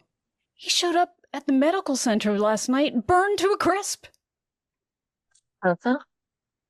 Lydia remembers the burnt figure in the woods. I hope he's not freebasing again. Delia crosses to the sink, lays down her spoon and bowl, and then puts the empty plastic bottle of Evian down the garbage disposal. Lydia winces at the noise of the garbage disposal. Exterior, hotel beach, day. It's a beautiful day. The beach is filling up with tourists and beach umbrellas. Lydia wanders, melancholy, along the seashore. Nothing ever works. Lydia. Beetlejuice, in an eccentric swimsuit and dark glasses, stands in line outside a snack bar. He waves at her. Lydia walks up the beach towards him. 2 kids leave with their ice creams. See that guy? Weird. Lydia joins Beetlejuice. What's up? Well, that long face. Lydia shrugs. The girl in the snack bar booth sticks her head out. She's from Brooklyn. What do you want? 2 icky burgers, please. Anything to drink? You want anything? She shakes her head. No, thanks. The girl turns away to get the burgers. You always seem like you're in such a good mood. Happy as a clam. You want to know why? No, I don't know why. Tell me. Because I can do this. At $7.50. He stares at the girl in the booth. Give me those burgers and forget you ever saw me. Yes, sir. She hands him the burgers. Want one? Exterior, beach, later. Lydia and Beetlejuice stroll along the seashore. He finishes his first burger, throws away the paper napkin, starts on the second. So, where's your boyfriend? He's not my boyfriend. Yeah? I don't have a boyfriend. Yeah. Well, I never thought he was in your league. Is that so? You can do better. Take me, for instance. I'm smart and funny, talented, handsome. Lydia smiles. You're not trying to marry me again, are you? What? Are you nuts? I only just got my freedom. Let's go for a swim. No. Come on, looks great out there. I didn't bring my swimsuit. He makes a magic pass. Sudden, Lydia is in a bikini. Hey, no, I really, really do not want. He makes another magic pass. The bikini changes to a one-piece. Better? Yes, actually. Interior, ward, medical center, day. Otho is lying on the bed, wrapped from head to toe in bandages like an Egyptian mummy. Delia is sitting in a chair beside his bed. A nurse is just leaving the room. I was thinking, maybe I should return to sculpture. Otho's eyes are hot and angry. I mean, I know everybody hated my sculpture, but then nobody liked Van Gogh either at the time. Which proves, if everybody hates something, it must be good. No, don't try to speak. You know what the doctor said. She looks at her watch. Gotta run. Otho is trying to say Beetlejuice. Delia kisses him on his bandaged head. He winces. I'll see you tomorrow. She leaves. Oh. Exterior, Beatnik Beach, day. Hemo comes down the beach with his surfboard. He stops. His POV, Lydia and Beetlejuice sporting in the sea. Frustrated and jealous, he throws his surfboard into the sand. So not excellent. Exterior, sea and beach, day. Beetlejuice and Lydia are swimming. Nice, huh? All right, fine. You were right. How'd you like to be a mermaid? A what? Hey, give me your feet. He grabs her ankles. Her legs turn into a big fishtail. She is thrilled. She splashes her tail in the water. Beetlejuice becomes a merman. Let's go! He dives. Lydia follows. Underwater, day. A mere Beetlejuice and mere Lydia swim into the coral reef. A series of shots. They swim through schools of exotic fish and look at the vivid colors and shapes of the coral. They pass an octopus, manta rays, blowfish, and basking sharks. They meet a gang of porpoises and rise with them to the surface where they play together, curving in and out of the waves. When they dive and dive down through the winding coral caves until they reach the edge of a deep, dark ocean trench. Mer Lydia doesn't want to go down further, but Mer Beetlejuice wiggles off the cliff and down into the darkness. She follows. In the darkness, strange lights blink. Shadowy shapes show up and quickly vanish. Large, ghoulish, semi-transparent fish with mini light bulbs attached to their noses float by. Through the murk, mere Beetlejuice and mere Lydia make out the barnacle hulk of a torpedoed World War II battlecruiser. They turn for home and are almost run over by a school of blue whales. The whales pass on into the gloom. Mer Lydia and Mer Beetlejuice flip their tails and ascend towards the coral. Exterior, beach, seashore, day. Chemo is pushing out his sailing dinghy. In the boat, clinging nervously to the rails, is Cactus. Don't worry, it's fun. The sea is our friend. The boat is now afloat. Chemo hauls himself in. Cactus is splashed by a few droplets of water. She shrinks back, alarmed. What? You scared of water? The sea is the opposite of my friend. I don't like water. Okay. It's new for everyone. Just sit back here. He gets a cushion for her. I'm just gonna pop it. You'll love it. He starts to pull up the sail.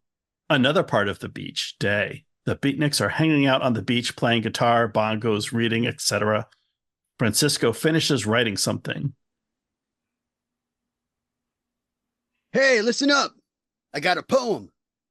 The others stop what they're doing. Francisco strikes a pose, clicks his finger, and recites. If you go down to the woods after dark, you will find all the trees are covered in bark. Is that it? Yeah, it's haiku. I think that's too long for haiku.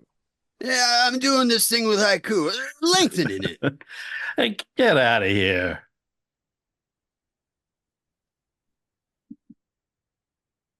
The beatniks throw things at him, jumping on him, etc. Lydia and Beetlejuice appear, wet and dripping. Anyone got a towel? Ginger gives him a towel. That party last night was the grooviest. Lydia gets a towel from Jerry. Thanks, girl. Yeah, fantabulous, man. Has anyone seen Chemo? I don't see him. He's out there on his boat.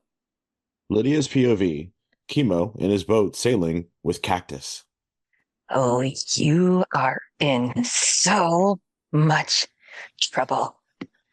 Exterior, sea, day. Angle on, sail, vibrating in the wind. Chemo is showing Cactus how to sail.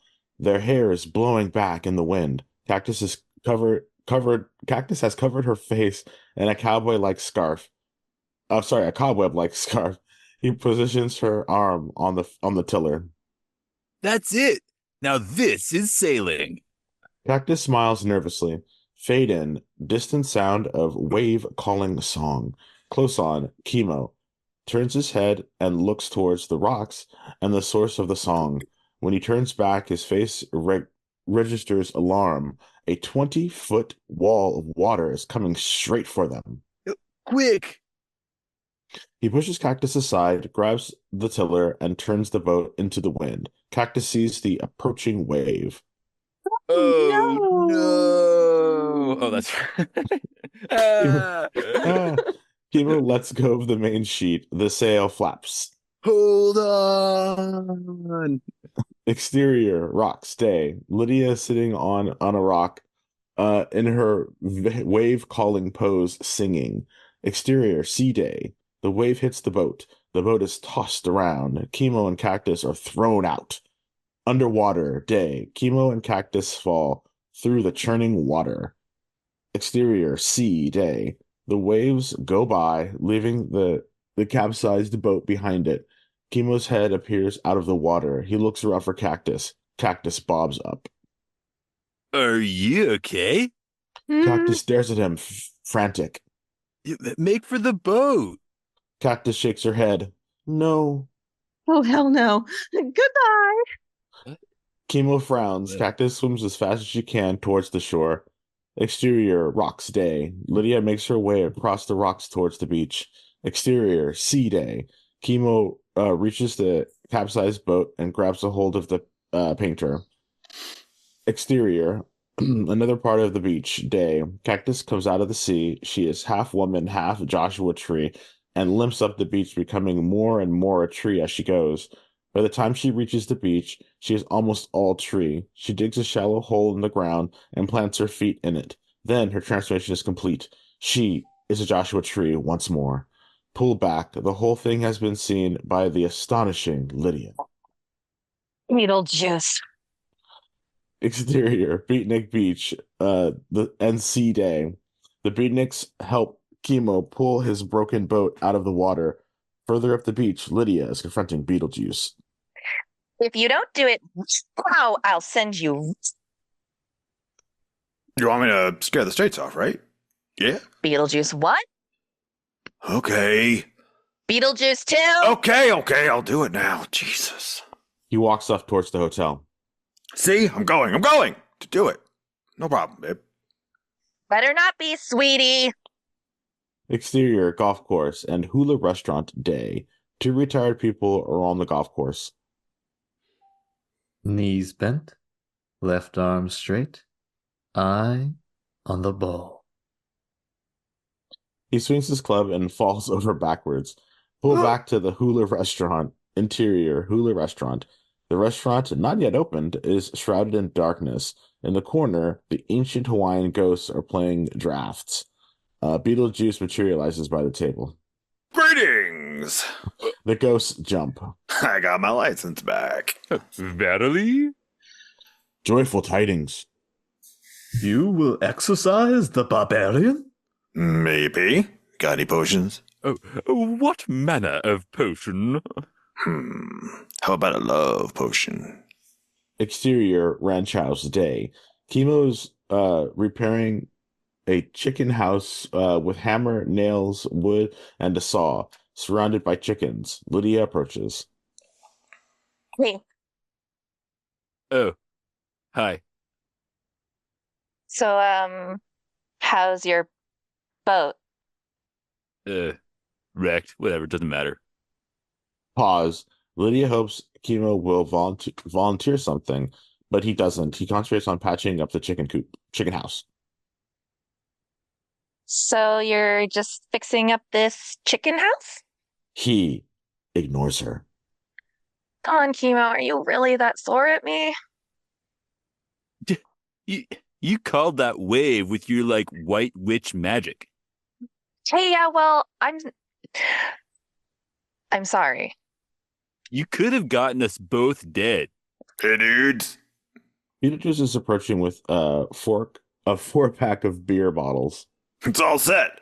I cast the spells. Pretty soon now, boom! Big payback. Have a drink. He pulls out the beer bottles. What's he talking about? Beetlejuice squats down beside them and magically flips off the tops of the beer bottles. Well, Monty's just using his magic to do a little, Any moment now, they'll be hightailing it back to suburbia. He lifts up his beer bottle. You're kidding. Nope. He raises his beer bottle in a toast. Tuka Nuka, an island saved in a rapidly globally warming world. Chemo and Lydia drink. Beetlejuice watches Lydia. She goes goofy as the love potion hits. You mean they're all gonna leave? Yep. A momentary dull twinkle of tiny stars occur around Lydia's head. She stares at Beetlejuice, dumbstruck. Are you a kahuna? Kinda. You want to go for a drive? Lydia straightens up, suddenly infused with a sense of purpose. Sure. I'll see you later, Chemo. I'm gonna go for a drive with Monty. Beetlejuice takes Lydia's beer bottle and puts it in his pocket. What? See you, pal. They walk off together. What the hell is going on? He slams his hammer into the roof of the chicken house. Exterior, slope of volcano, dusk. A spectacular Hawaiian sunset. Pull back. Beetlejuice and Lydia are sitting halfway up the volcano. Below them, on a dirt road, is parked an old army jeep. Beetlejuice has his arm around her. They gaze at the sunset. It just feels so bad about Chemo. Yeah, you'll get over it. Look at the sunset. Yeah, it's beautiful and it's great, but definitely not as great as you. She flings her arms around him and kisses him. Beetlejuice can't resist a sly grin to the camera. Interior, kitchen, afterlife. Rita is vacuuming the Venetian blinds. She sighs and turns off the vacuum cleaner. Bye now. She goes into the bedroom. Interior, bedroom, afterlife. Rita picks up a magazine and flops down on the bed. She opens the magazine called Vague and flicks through it. She sighs. Oh, well. She gets up and steps out of the bedroom. Interior, kitchen, or is it? Rita steps into the kitchen, but it has gone. There's nothing there, just whiteness. Oh, no. Why does this keep happening? She falls out of the frame. Interior, hotel, Ocean Terrace, morning. 2 Hawaiian stewards are changing the banner to read 5 days to gala opening. Interior, main office, day. Charles is busy at his desk. Lydia enters with Beetlejuice, who now looks like a parody of a rich Texan. Howdy. Hang on. Dad. Better be important. Dad, I'd like you to meet Monty Exxon. Beetlejuice extends his hand. Hey, how do you do, partner? Charles shakes his hand reluctantly. He has something he'd like to say to you. Mr. Dietz, be mighty fine if you'd give your blessing to me, this sweet little Lydia here. See, we aiming to get ourselves tied, right, sugar? Charles is shocked. Mean married? You bet! Isn't this kind of sudden? Well, Chuck, it only takes a moment to fall in love. How long have you known each other? Just a few days, sir, but I believe I'm listening to my heart. And now heart says to me, this woman ain't better after your money. She loves your soul and body for what you are. And she'd love her even more if you had no more than a change of Y fronts and a $2 bill. Love just won't let me wait, Dad. There's something vaguely familiar about Monty to Charles. He perform. I don't believe so, sir, but I have a notion you may know my Uncle Jim Crybaby Travis. Crybaby is your uncle? Sure is. Why, he dandled me as a child. He did what? Dandled me, sir. On his knee. Oh. Charles looks at Lydia, perplexed. You really want to get married? I do. Charles is stunned. Interior, bedroom, suite, hotel, villa, dusk. Delia is working out on a cross-country ski simulator. Charles, in t-shirt and shorts, is on the exercise bike. Families in oil. Do I know the Exxons? Where are they from? Alaska, I think. Well, if she loves him... They've only known each other for a few days. How long did we know each other before we got married? Yeah, but look what happens. Now we're getting divorced. We could have the wedding Friday. Friday? But that's the day of the opening. Exactly. Think of the publicity. Daughter Dietz Empire marries the Prince of Exxon. Oh, it's a great idea. We could have the wedding straight after surfing competition.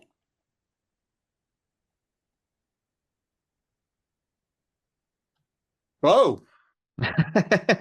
Exterior, Hotel Ocean Terrace, day. The banner says, gala opening today. Exterior, Beatnik Beach and Sea, day. The sea is full of surfers. The beach is crowded. An observation stand has been built on which there stand 3 judges at trestle tables. They watch the surfers through binoculars and mark down points on their pads. The wall behind them is emblazoned with the words, Dietz Paradise Surf Competition. There are 2 stands of sports clothes manufacturers, Sporty and Beach Togs. The slick PR men and their Sports Illustrated model assistants are giving out free t-shirts with their logos. Their witnesses are taking pictures.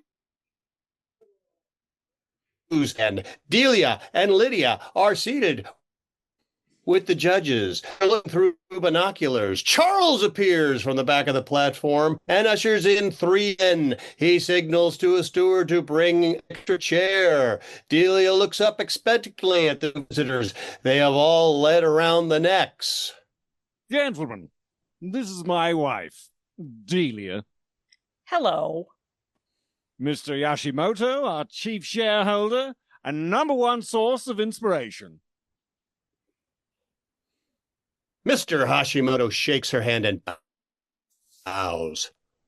Larry Wasteland, Secretary of the Environment. Call me Larry. How are you? Heard a lot about you. And Mr. Wayne Newton. Howdy!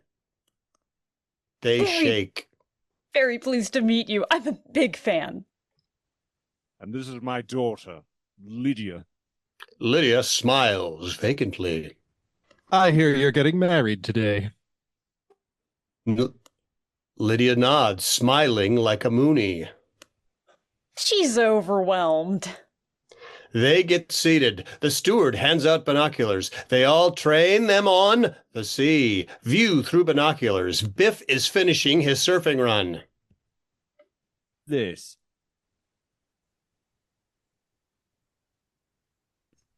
Biff and Durfer. Angle on. Beach crowd watching Biff. Close on. Biff's gang. Way to go, Biff! Yeah, Biff! Let's go! Yeah. Pan to edge of crowd where the beatniks are gathered. They watch the proceedings morosely. What are we doing here? Why don't we split? This is our beach, man. I'm not going to let those tourists push me around. But it's no fun. That's not the issue. Whatever happened to our protest? The beatniks glance at Chemo. He is sitting a little apart, sunk in gloom. Exterior, beach day. Angle on, the judges' platform. They mark their scorecards. Lydia sits smiling ghoulishly. Close on Charles and Delia. Lydia's changed. It must be Monty. He's having a good effect on her. Who's up next? Monty Exxon? Exterior, beach and sea day. Beetlejuice surfs effortlessly on one leg. He smiles and waves to the spectators on the beach. He shifts around on his board and surfs backwards. The spectators applaud. Angle on beatniks watching. Francisco is watching through his binoculars. Gimo, look at this. He hands Chemo the binoculars. View through binoculars. Beetlejuice swing on his hands, holding the sides of the board, his legs in the air. Then he shifts his weight onto one arm and surfs one-handed, waving to the crowd with the other hand. Angle on Sporty stands. The PR man is looking through his binoculars. Wow, we got to get this guy to endorse. Close on Chemo. He lowers the binoculars. His face grim. Beetlejuice flips back into a regular surfing position and finishes his run. Angle on spectators, applauding, cheering, throwing money and underwear, and the judge's platform. Everyone is exhilarated. Oh, Monty! I guess we know who the winner is. Outstanding. Ginger dresses up to give Judge 3 an entry form. I never cared too much for surfing. Now, water skiing, that's great, especially if you have one of them big diesels with a lot of kick. We got a late entry here. A chemo Wyoli. Exterior, sea, day. Chemo is paddling out. Exterior, beach, day. The beatniks cheer him on. Chemo! Angle on Beetlejuice, swaggering up the beach to a smatter of local applause and big smiles. How'd I do? Brilliant. Most of the spectators are watching Chemo. Beetlejuice turns. Exterior, sea, day. Chemo launches himself onto a wave. He surfs. He twists and turns the board. He hops onto the handstand. He does a series of press-ups and speeding the bucking board and then flips down on his feet and performs a double cartwheel. Exterior, beach, day. The spectators stand up. They applaud, amazed. Close-up on Beetlejuice. Outraged. Exterior, sea, day. Chemo almost loses balance coming out of the cartwheel, but regains control and goes into a high speed through the tube. Exterior, beach, day. On the judges' platform, all, except Lydia, are glued to Chemo's performance. In exterior, sea, day. Chemo spreads through the tube like a bullet. Coming out the other side, the board leaves the water. Exterior, beach, day. The spectators gasp. This looks like a spectacular wipeout. Exterior, sea, day. But Chemo stays in control as the board hits the surf. He twists the board confidently as he sweeps into the beach. Exterior, beach, day. The spectators go crazy. Angle on the judge's platform. We are surfing in Japan. So, Nearly came off. Doesn't that lose points? Judge 2 is looking through his binoculars. It's not over yet. View through binoculars. Beetlejuice catches another wave. Exterior, sea, day. Beetlejuice leaps into the air, does a double somersault, and lands on the board. He then grabs the sides of the board and somersaults with the board. He goes into the tube and disappears from view. Then he bursts through the curling wall of water and surfs on top of the wave, performing a series of Michael Jackson-style moonwalking steps on the vast, fast-moving board. He flips over and surfs on his head. Exterior, beach, day. The spectators are too stunned to applaud. Exterior, sea, day.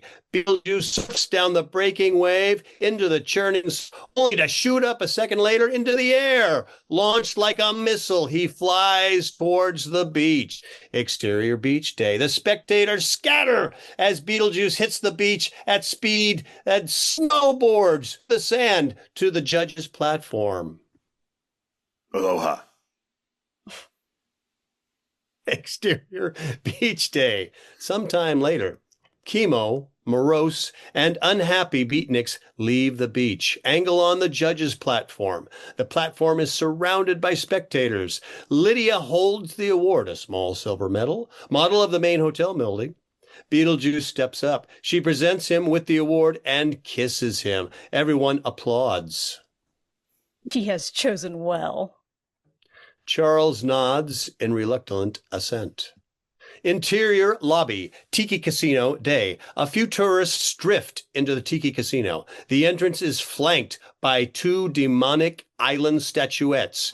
Interior Tiki Casino day. A few matrons are playing the slots. Beyond them are the gaming tables, blackjack, roulette, etc. Interior Tiki Lounge day. A crowd is gathered, sitting at a long bar and at tables in an area done up Hawaiian style with fake palm trees, statues of hula girls, and a large Polynesian canoe made of fiberglass. On the stage are chairs, a piano, and some musical instruments. Waiting for the musician to return. Standing at the microphone is Very Wasteland. I think Charlie is going to be very much an asset both to me and to Kanuka, and to himself as time progresses. Charlie Dietz brings a certain style with him that's good. It's polished, it's smooth, it's popular, and I think it's ultimately going to make him successful in Hawaii. Ladies and gentlemen, Charles Dietz. He steps away, clapping. He steps back, clapping. The audience applauds. Charles steps up out of the shadows to the microphone. Thank you, Larry. Well, first I'd like to thank all of you freeloaders for making it over here today. Laughter and applause. And I'd like to thank my wife, Delia, who has helped to put this very special gala day together. And we should all thank her for her work on the environment. Yay. Yay. The audience applauds. On table near the stage, Delia is sitting with the glassy-eyed Lydia and Beetlejuice. People at surrounding tables smile and nod. Delia nods back graciously. And I hope you all got your tickets for the banquet. 3 photographers and 2 camera crews are filming at the foot of the small steps. I think I can safely say that it's going to be humongous. There will be great music. We have Wayne Newton. Yay, Wayne Newton. We have 4 different bands, fabulous food. A tribal chieftain from Sarawak will carve exotic meats to the rhythm of drummers imported from Africa. Incredible acrobats from Poland. Exotic dancers from Vegas. Oh my God! Oh my God! Yay! But alas, I have to leave now to perform a sad duty. Something every father known will happen someday. I have to give away my daughter in marriage. Yay! I love it. Rich, yay! I'm so happy I cry at weddings. Lydia, she's here somewhere. Lydia, come on up here and bring that good-for-nothing rascal with you. Angle on Delia's table. Oh, this is so embarrassing. Come on, don't be shy. The audience laughs and applause. Beetlejuice and Lydia head for the stage. My daughter, Lydia, ladies and gentlemen, and my future son-in-law, oil king and surf champion, Monty Exon. The camera crews and photographers film them. Beetlejuice and Lydia get up on the stage, diffidently bowing and smiling. I thought that said bowling. Exterior, hotel grounds, dusk. A group of guests pass a pool and jacuzzis and a sign saying Wellness and Fitness Center. 2 Hawaiians are cleaning the pool. Across the courtyard, 2 carpenters on ladders are hanging a sign, Joy Discotheque. The guests gather outside the entrance of the Golden Dollar Ballroom. Interior ballroom dusk. The ballroom has been set up for a wedding with rows of seats, a center aisle, and flower arrangements. There are about 30 guests, all standing. In the front row are Charles, Delia, Yashimoto, Wayne Newton, and Larry. Also present are 4 ushers, 2 camera crews, 3 photographers, and Bahuga. In front of an inappropriate mural of Captain Cook being killed by Hawaiians stands the minister, book open, reading the marriage text. Before him are Lydia and Beetlejuice. Into this holy estate, these 2 persons present come to be joined. And if there be anyone here who maintains that this man And this woman should not be united in holy matrimony. Chemo bursts out of the congregation. I object. It's a trick. He hypnotized her. Chemo hurries down the aisle. Beetlejuice raises an innocent eyebrow. Charles motions to Bahuga. Get him out. He's a warlock. Bahuga rushes at Chemo and grabs him. She's not right in her head. Look at her. Look at her eyes. Bahuga manhandles him out of a side door. The guests quiet down. Close on Delia. Warlock indeed. We continue with the service. So, continuing on, if there be anyone here who maintains that this woman and this... The main doors slam open. Otho, wrapped in bandages in a wheelchair, charges in. He points accusingly at Beetlejuice. Beetlejuice nods at him. Close on Otho. His bandages fly up and wrap themselves around his face and mouth. His wheelchair goes over. Otho! Delia, Charles, and the ushers run to him. What are you doing here? He should be in bed. They set his wheelchair upright. Otho's tongue grows out of his mouth and flaps against his chin. Ah! Man is sick. Take her back to the medical center. What is wrong with him? The ushers wheel him out, watched by the bewildered guests. Charles and Delia return to their places. I think it's drugs.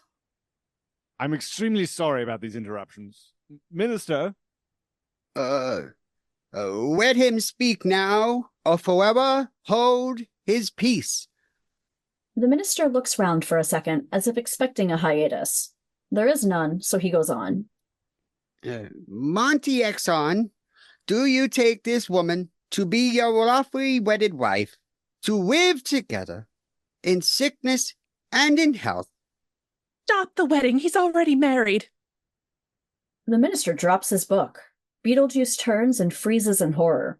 Coming down the aisle is a beautiful woman, Gala, accompanied by a posse of extinct animals. This is the same woman seen earlier in the Garden of Eden.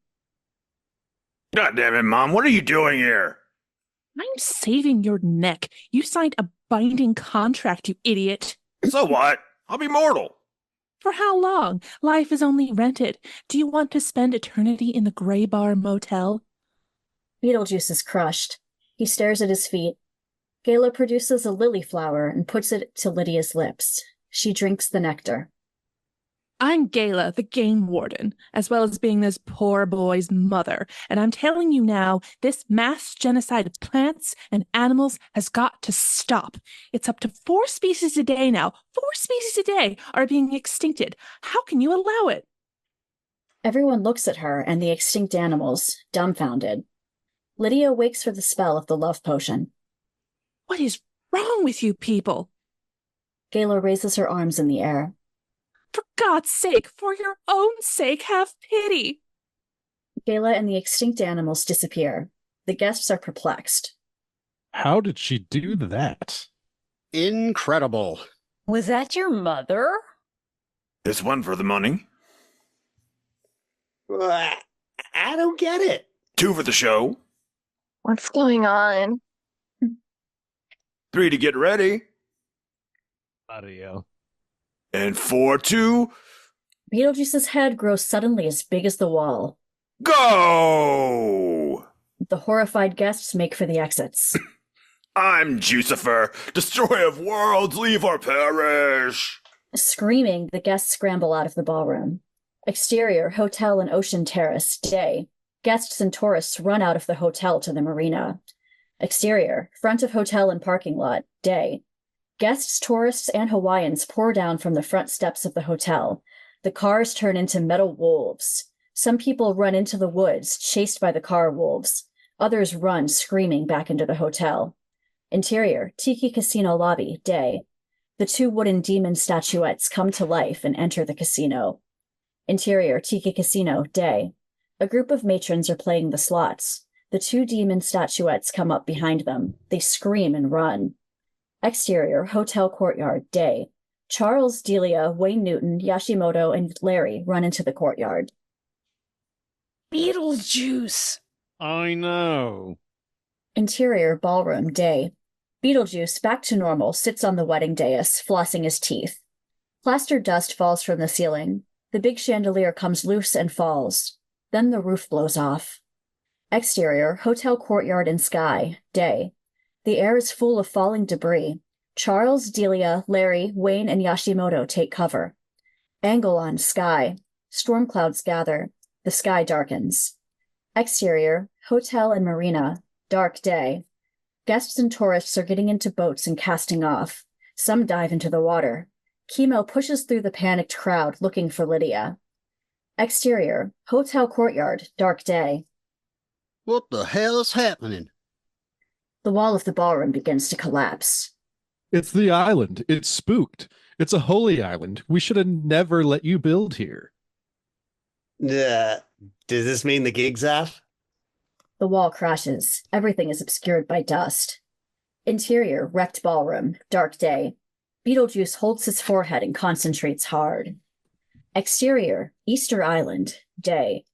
A group of tourists are being shown around the Easter Island heads by a tour guide. To the consternation of the tourists, the heads start to move. They run for cover as the heads pull themselves out of the sand, revealing themselves as buried giants. Exterior, hotel beach, dark day. On the beach, tourists start packing up their things.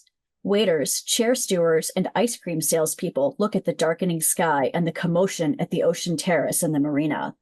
Behind them, the skeletons of a stegosaurus, a pterodon, and a Neanderthal man break out from under the beach.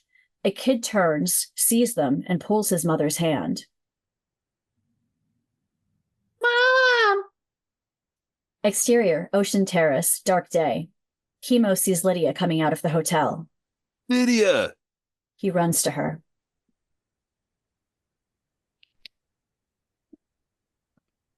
Are you all right? I think you're muted. Yeah, Lexi, you're muted. Sorry. I find my lines are best delivered when I'm muted. What's going on here? I don't know. Something is scaring the shit out of these people. Something is scaring. Beetlejuice. What? Interior, hula restaurant, dark day. The ancient Hawaiians are playing drafts. Kulau is at the window. He started. About time. Exterior, Easter Island, day. The Easter Island giants are now fully out of the sand. The tour guide and tourists lie flat on their stomachs behind a sand dune. The tour guide pokes up his head to look. His POV. The Easter Island giants assemble in a ring and grasp each other's hands and disappear. Exterior, golf course, dark day. Dark clouds scud across the sky. The Easter Island giants appear on the golf course, get their bearings, and head for the hotel. Exterior, hotel grounds, dark day. Charles, Delia, Yashimoto, Larry, and Wayne hurry through the hotel grounds, their clothes torn and dirty. We gotta start making calls for help. Phones are out. The Neanderthal skeleton comes out from behind a building. Oh my God. Everyone scatters, leaving Delia frozen with fear alone. The Neanderthal skeleton grabs Delia and carries her off. Ah! Delia! Interior ballroom, dark day. Beetlejuice is sitting on top of one of the broken ballroom windows. The mind cloud is above his head. Life sucks. Hey, listen, pal. Why don't you just kill them all? I never have any luck in the mortal world. Hey, if you have to go back, why should they get to stay? Yeah. Exterior, old Hawaiian village, dark day.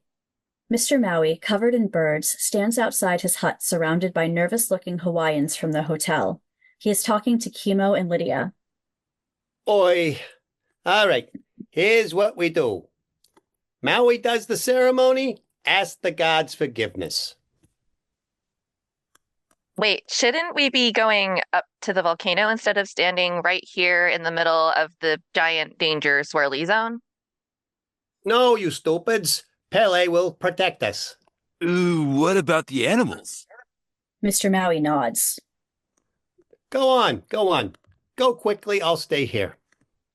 He turns to the Hawaiians. Kimo and Lydia run off. Exterior hotel, dark day. The Easter Island giants are smashing up the hotel. Interior ballroom, dark day. Beetlejuice turns into a giant death's head moth and flies out through the hole in the roof. Exterior road, dark day. The beatniks come out of the woods and onto the road. 2 car wolves charge them, snarling and snapping. They escape back into the woods. Exterior, jungle, dark day. Delia is chased by the Neanderthal skeleton. The beetle moth appears overhead. Close on, beetle moth.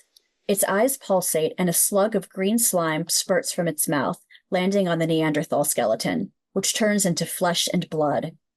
Exterior, hotel and sky, dark day. The Easter Island giants are smashing up the hotel. The hotel helicopter comes into view. Go up the volcano. Everybody must go up the volcano. I know it looks scary. Just do it. Trust me. Close on, helicopter. Lydia and Kimo are leaning out. Kimo is yelling through a megaphone. Go up the volcano. I know they tell you not to do this, but trust me. Go the volcano. Exterior, edge of golf course, day. Otho, bandages trailing, is up a tree. 2 demon statuettes are trying to get him. He kicks one off. The other sinks its teeth into his leg. Ah! Exterior, jungle and cave entrance, dark day. The Neanderthal carries the terrified Delia into a cave. Exterior, lagoon shore, dark day. Guests, tourists, and some Hawaiians are being threatened by the Stegosaurus skeleton. Beetle moth flies over the trees and gobs. It becomes flesh and blood. People run off in all directions. The helicopter appears above the lagoon. Close on, helicopter. Lydia is leading out with a megaphone.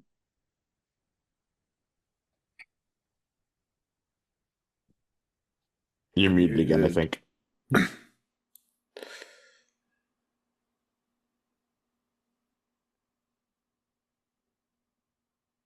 Lydia is leading out of the helicopter with a megaphone, which is having some technical difficulties. Sorry, the wires in my thing are being ridiculous, but I know you can hear me.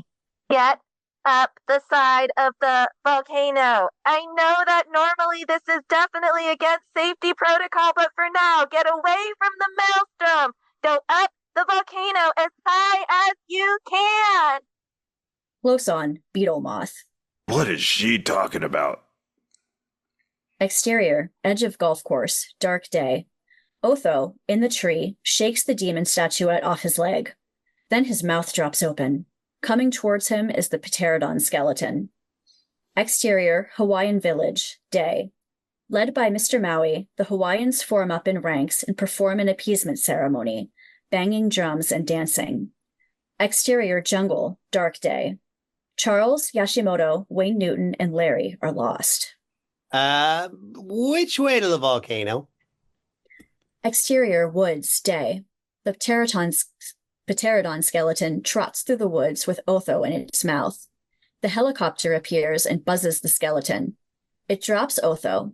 Close on, Otho hitting the ground and rolling off into the bushes. The pterodon skeleton swipes at the helicopter with its bony tail, hitting it.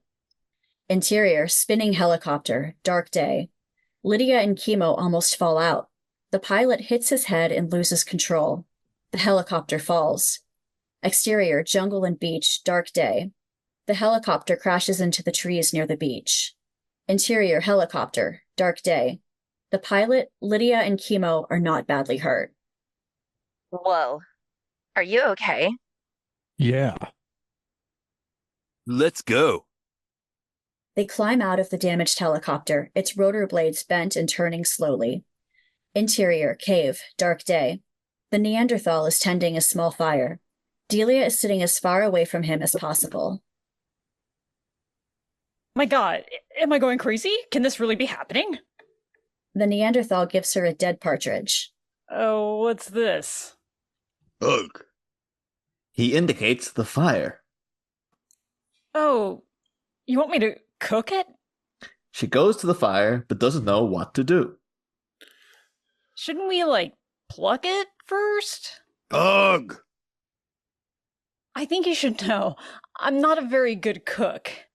Ugh. Oh, you don't care, huh? Okay. Well, one roast partridge coming up. She skewers the bird on a stick and puts it in the fire. He starts touching her dress. I hope you don't have anything else on your mind besides dinner. He strokes her hair. Now. You sit there and I'll fix things in the kitchen. He pulls up her dress. Hey! He rips part of her dress off. You stop that. Exterior, jungle, dark day. Charles, Yashimoto, Larry, and Wayne Newton hurry through the jungle. Ah! That's Delia! Interior, cave, dark day. The Neanderthal is trying to ravish Delia. Charles bursts in and, thinking quickly, pulls a branch from the fire and pokes him in the backside. Get out! Delia runs out of the cave while Charles holds the Neanderthal at bay with the burning stick. The Neanderthal picks up a big rock. Charles throws the stick at him and ducks out of the cave. The Neanderthal throws the rock. It jams in the cave mouth. Ugh. Exterior, cave entrance and jungle, dark day. Delia is running down the slope. Charles catches up with her. They run down to where Larry, Wayne Newton, and Yashimoto are hiding. Exterior, sea and beach, dark day. Lydia and Chemo are paddling out to sea on surfboards. Exterior, road, dark day. Beetlejuice walks up the road, flanked by two car wolves. He pets them. They pant happily. Time for the grand finale. He puts his fingers to his lip and whistles. Exterior, hotel, dark day. The Easter Island giants stop wrecking the hotel and turn in the direction of the whistle. Interior, ruins of the Tiki Casino, dark day. The demon statuettes quit playing the slots and listen to the whistle. Exterior, jungle, dark day. The Stegosaurus screeches to a halt and angles his head towards the direction of the whistle. Exterior, parking lot, dark day. The metal car wolves turn and listen to the whistle. Exterior, road, dark day. Okay, guys. Here's a scoop. See all those mortal scum on the volcano? Exterior, ruins of hotel, dark day. The Easter Island giants look towards the volcano. Exterior, jungle, dark day. The Stegosaurus looks towards the volcano. Exterior, road, dark day. They shouldn't be on the volcano. They should be in it. Exterior, parking lot, dark day. The car wolves head for the volcano. Exterior, ruins of hotel, dark day. The Easter Island giants head for the volcano. Exterior, hotel courtyard, dark day. The demon statuettes come up out of the casino. Exterior, jungle, dark day. The Stegosaurus and the Pterodon skeleton head for the volcano.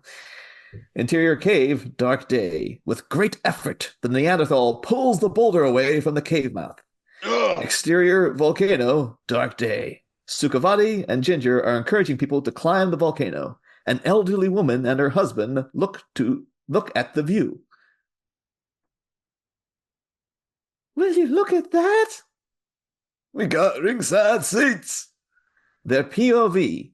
The Easter Island giants approach. Behind them, among the ruins of the Dietz Paradise Resort Hotel, small fires burn. Exterior, Hawaiian village, dark day. The ceremony continues. Exterior, volcano, dark day. Guests, tourists, and Hawaiians watch nervously as the Easter Island giants approach. Charles, Delia, Larry, Wayne Newton, and Yashimoto come into view, making their way up the slope. You saved my life.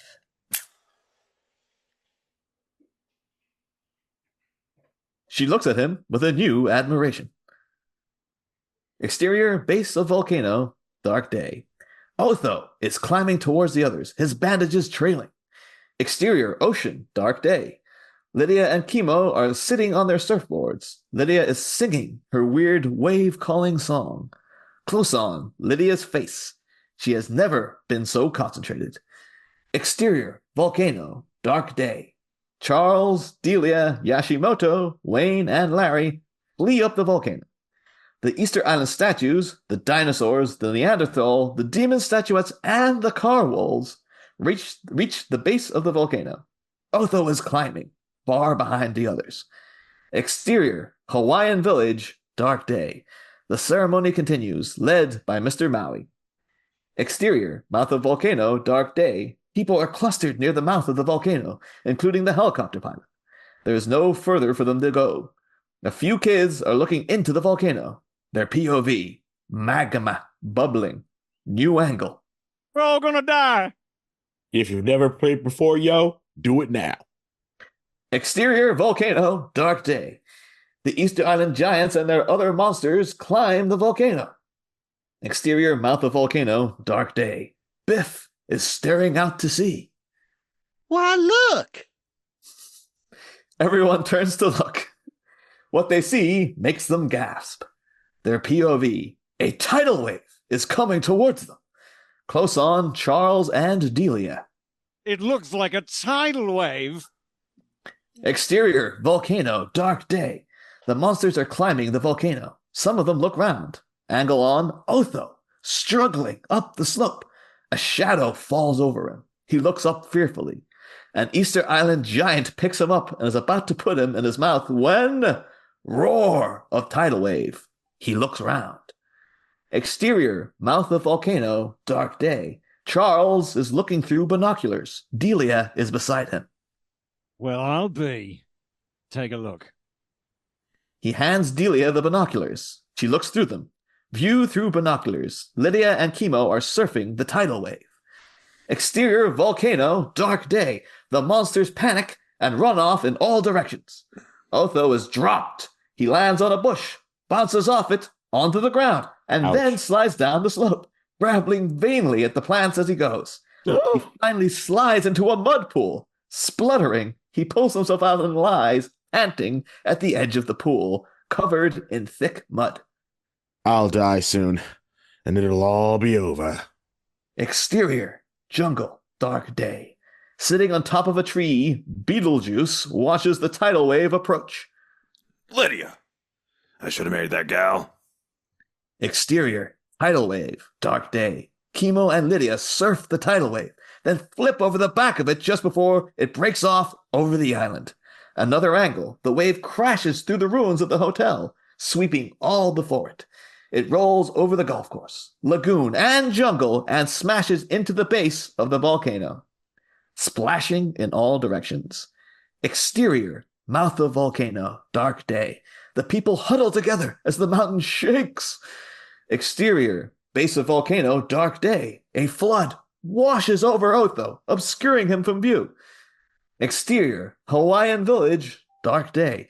A protective golden bubble has formed around the village and the ceremonial performing Hawaiians.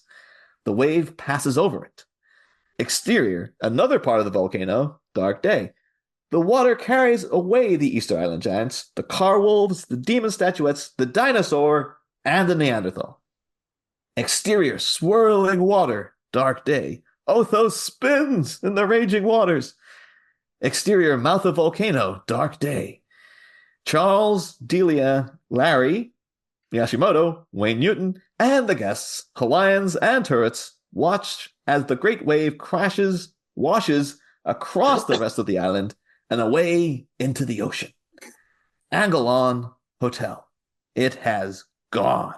Washed away. The whole island has been washed clean. Charles is too devastated to speak. It's gone. It's all gone. Everything. Exterior, beach, dark day. Otho is hanging like a bedraggled doll in the top branches of a tall palm tree at the edge of the beach. The remains of his bandages blow in the wind. Exterior, sea, dark day. Lydia and Chemo are paddling into shore. Like, I've never felt about anyone the way I feel about you. Really? And how exactly is it that you do feel about me? It's like butterflies just swimming around in my belly.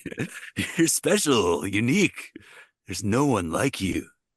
Beetlejuice comes up beside them in the form of a giant electric eel. Talking about me again, huh? Beetlejuice! Ugh.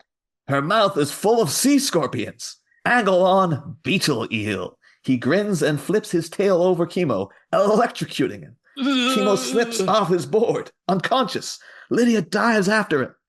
Underwater, dark day. Chemo sinks down into the murky depths. Lydia swims after him. Beetle Eel wraps his tail around Lydia's leg and pulls her, struggling to the surface. Exterior, sea, dark day. Lydia breaks the surface, gasping, spluttering. Beetle Eel tows her towards the shore.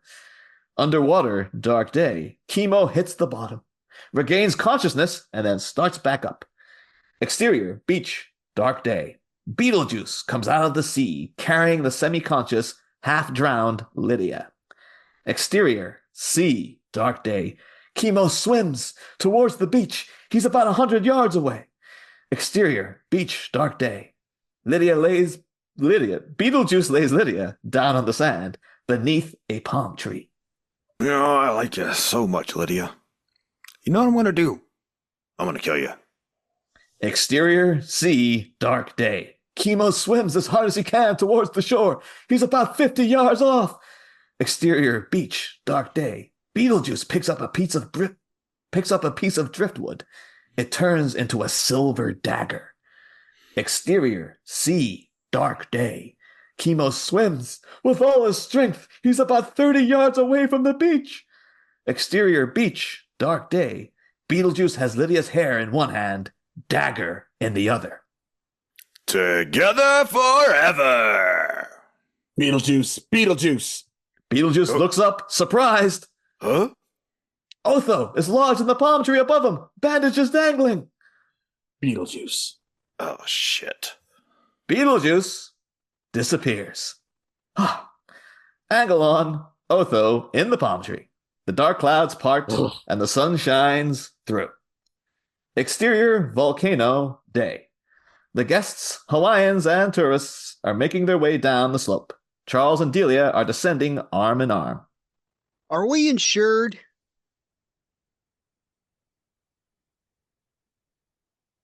Charles, are you there? Oh, yes.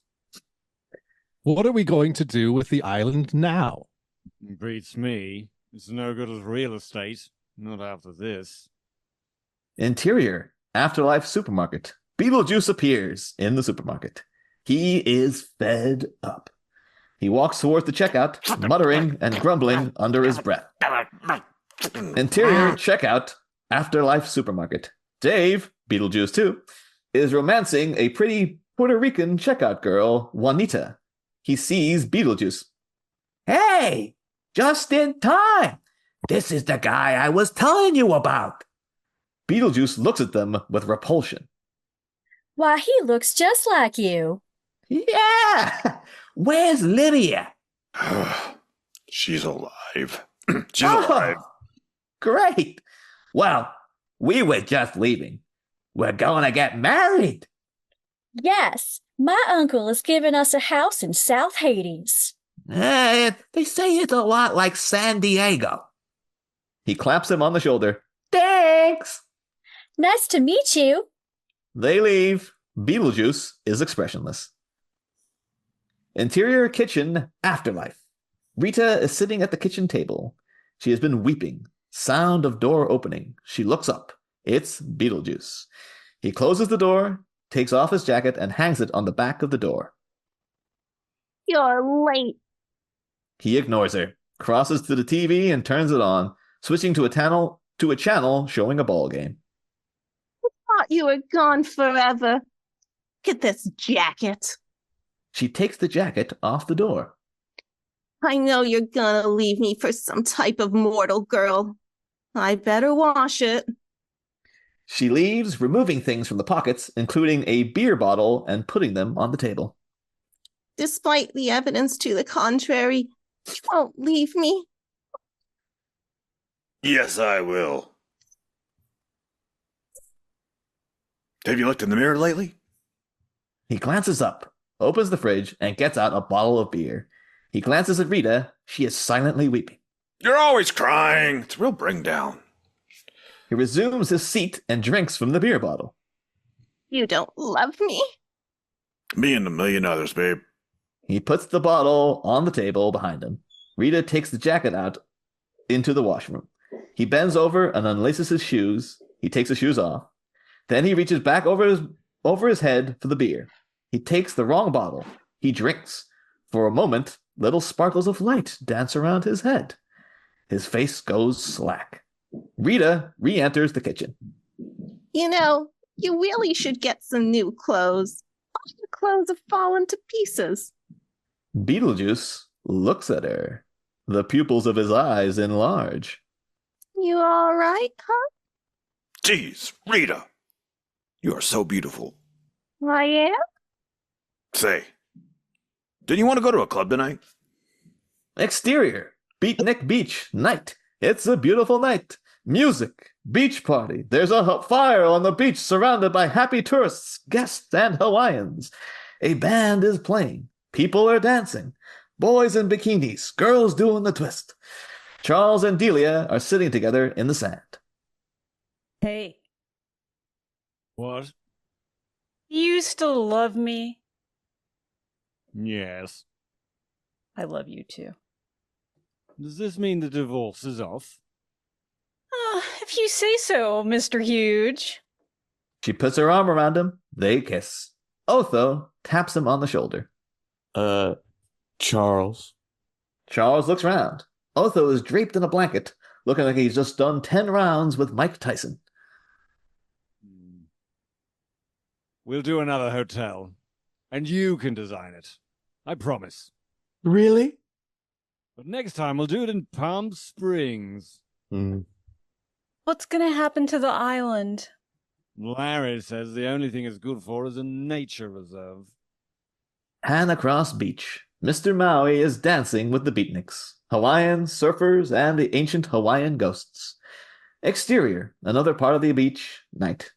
A family of crabs skitter across the beach. Nearby, Lydia and Chemo walking slowly along the seashore. All this, everything that's happened, it's like a dream.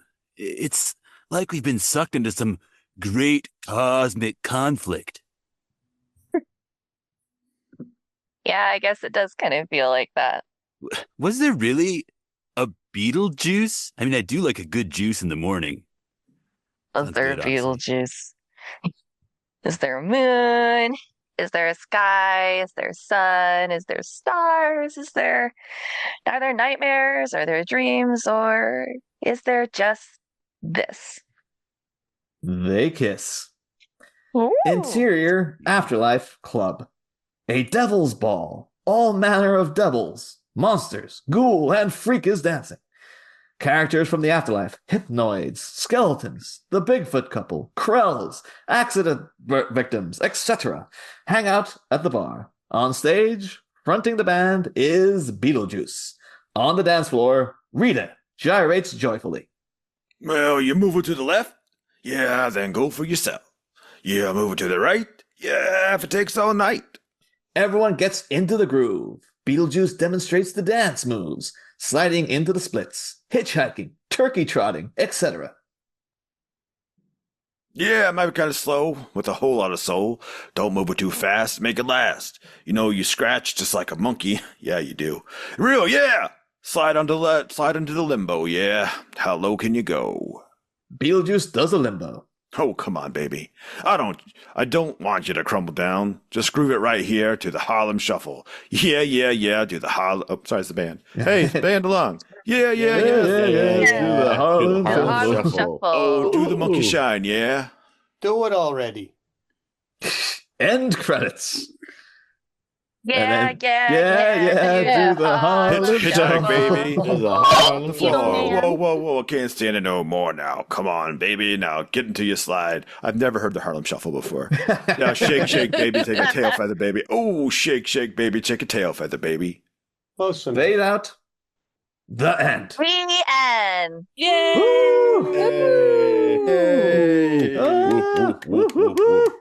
Yeah, good job, everyone.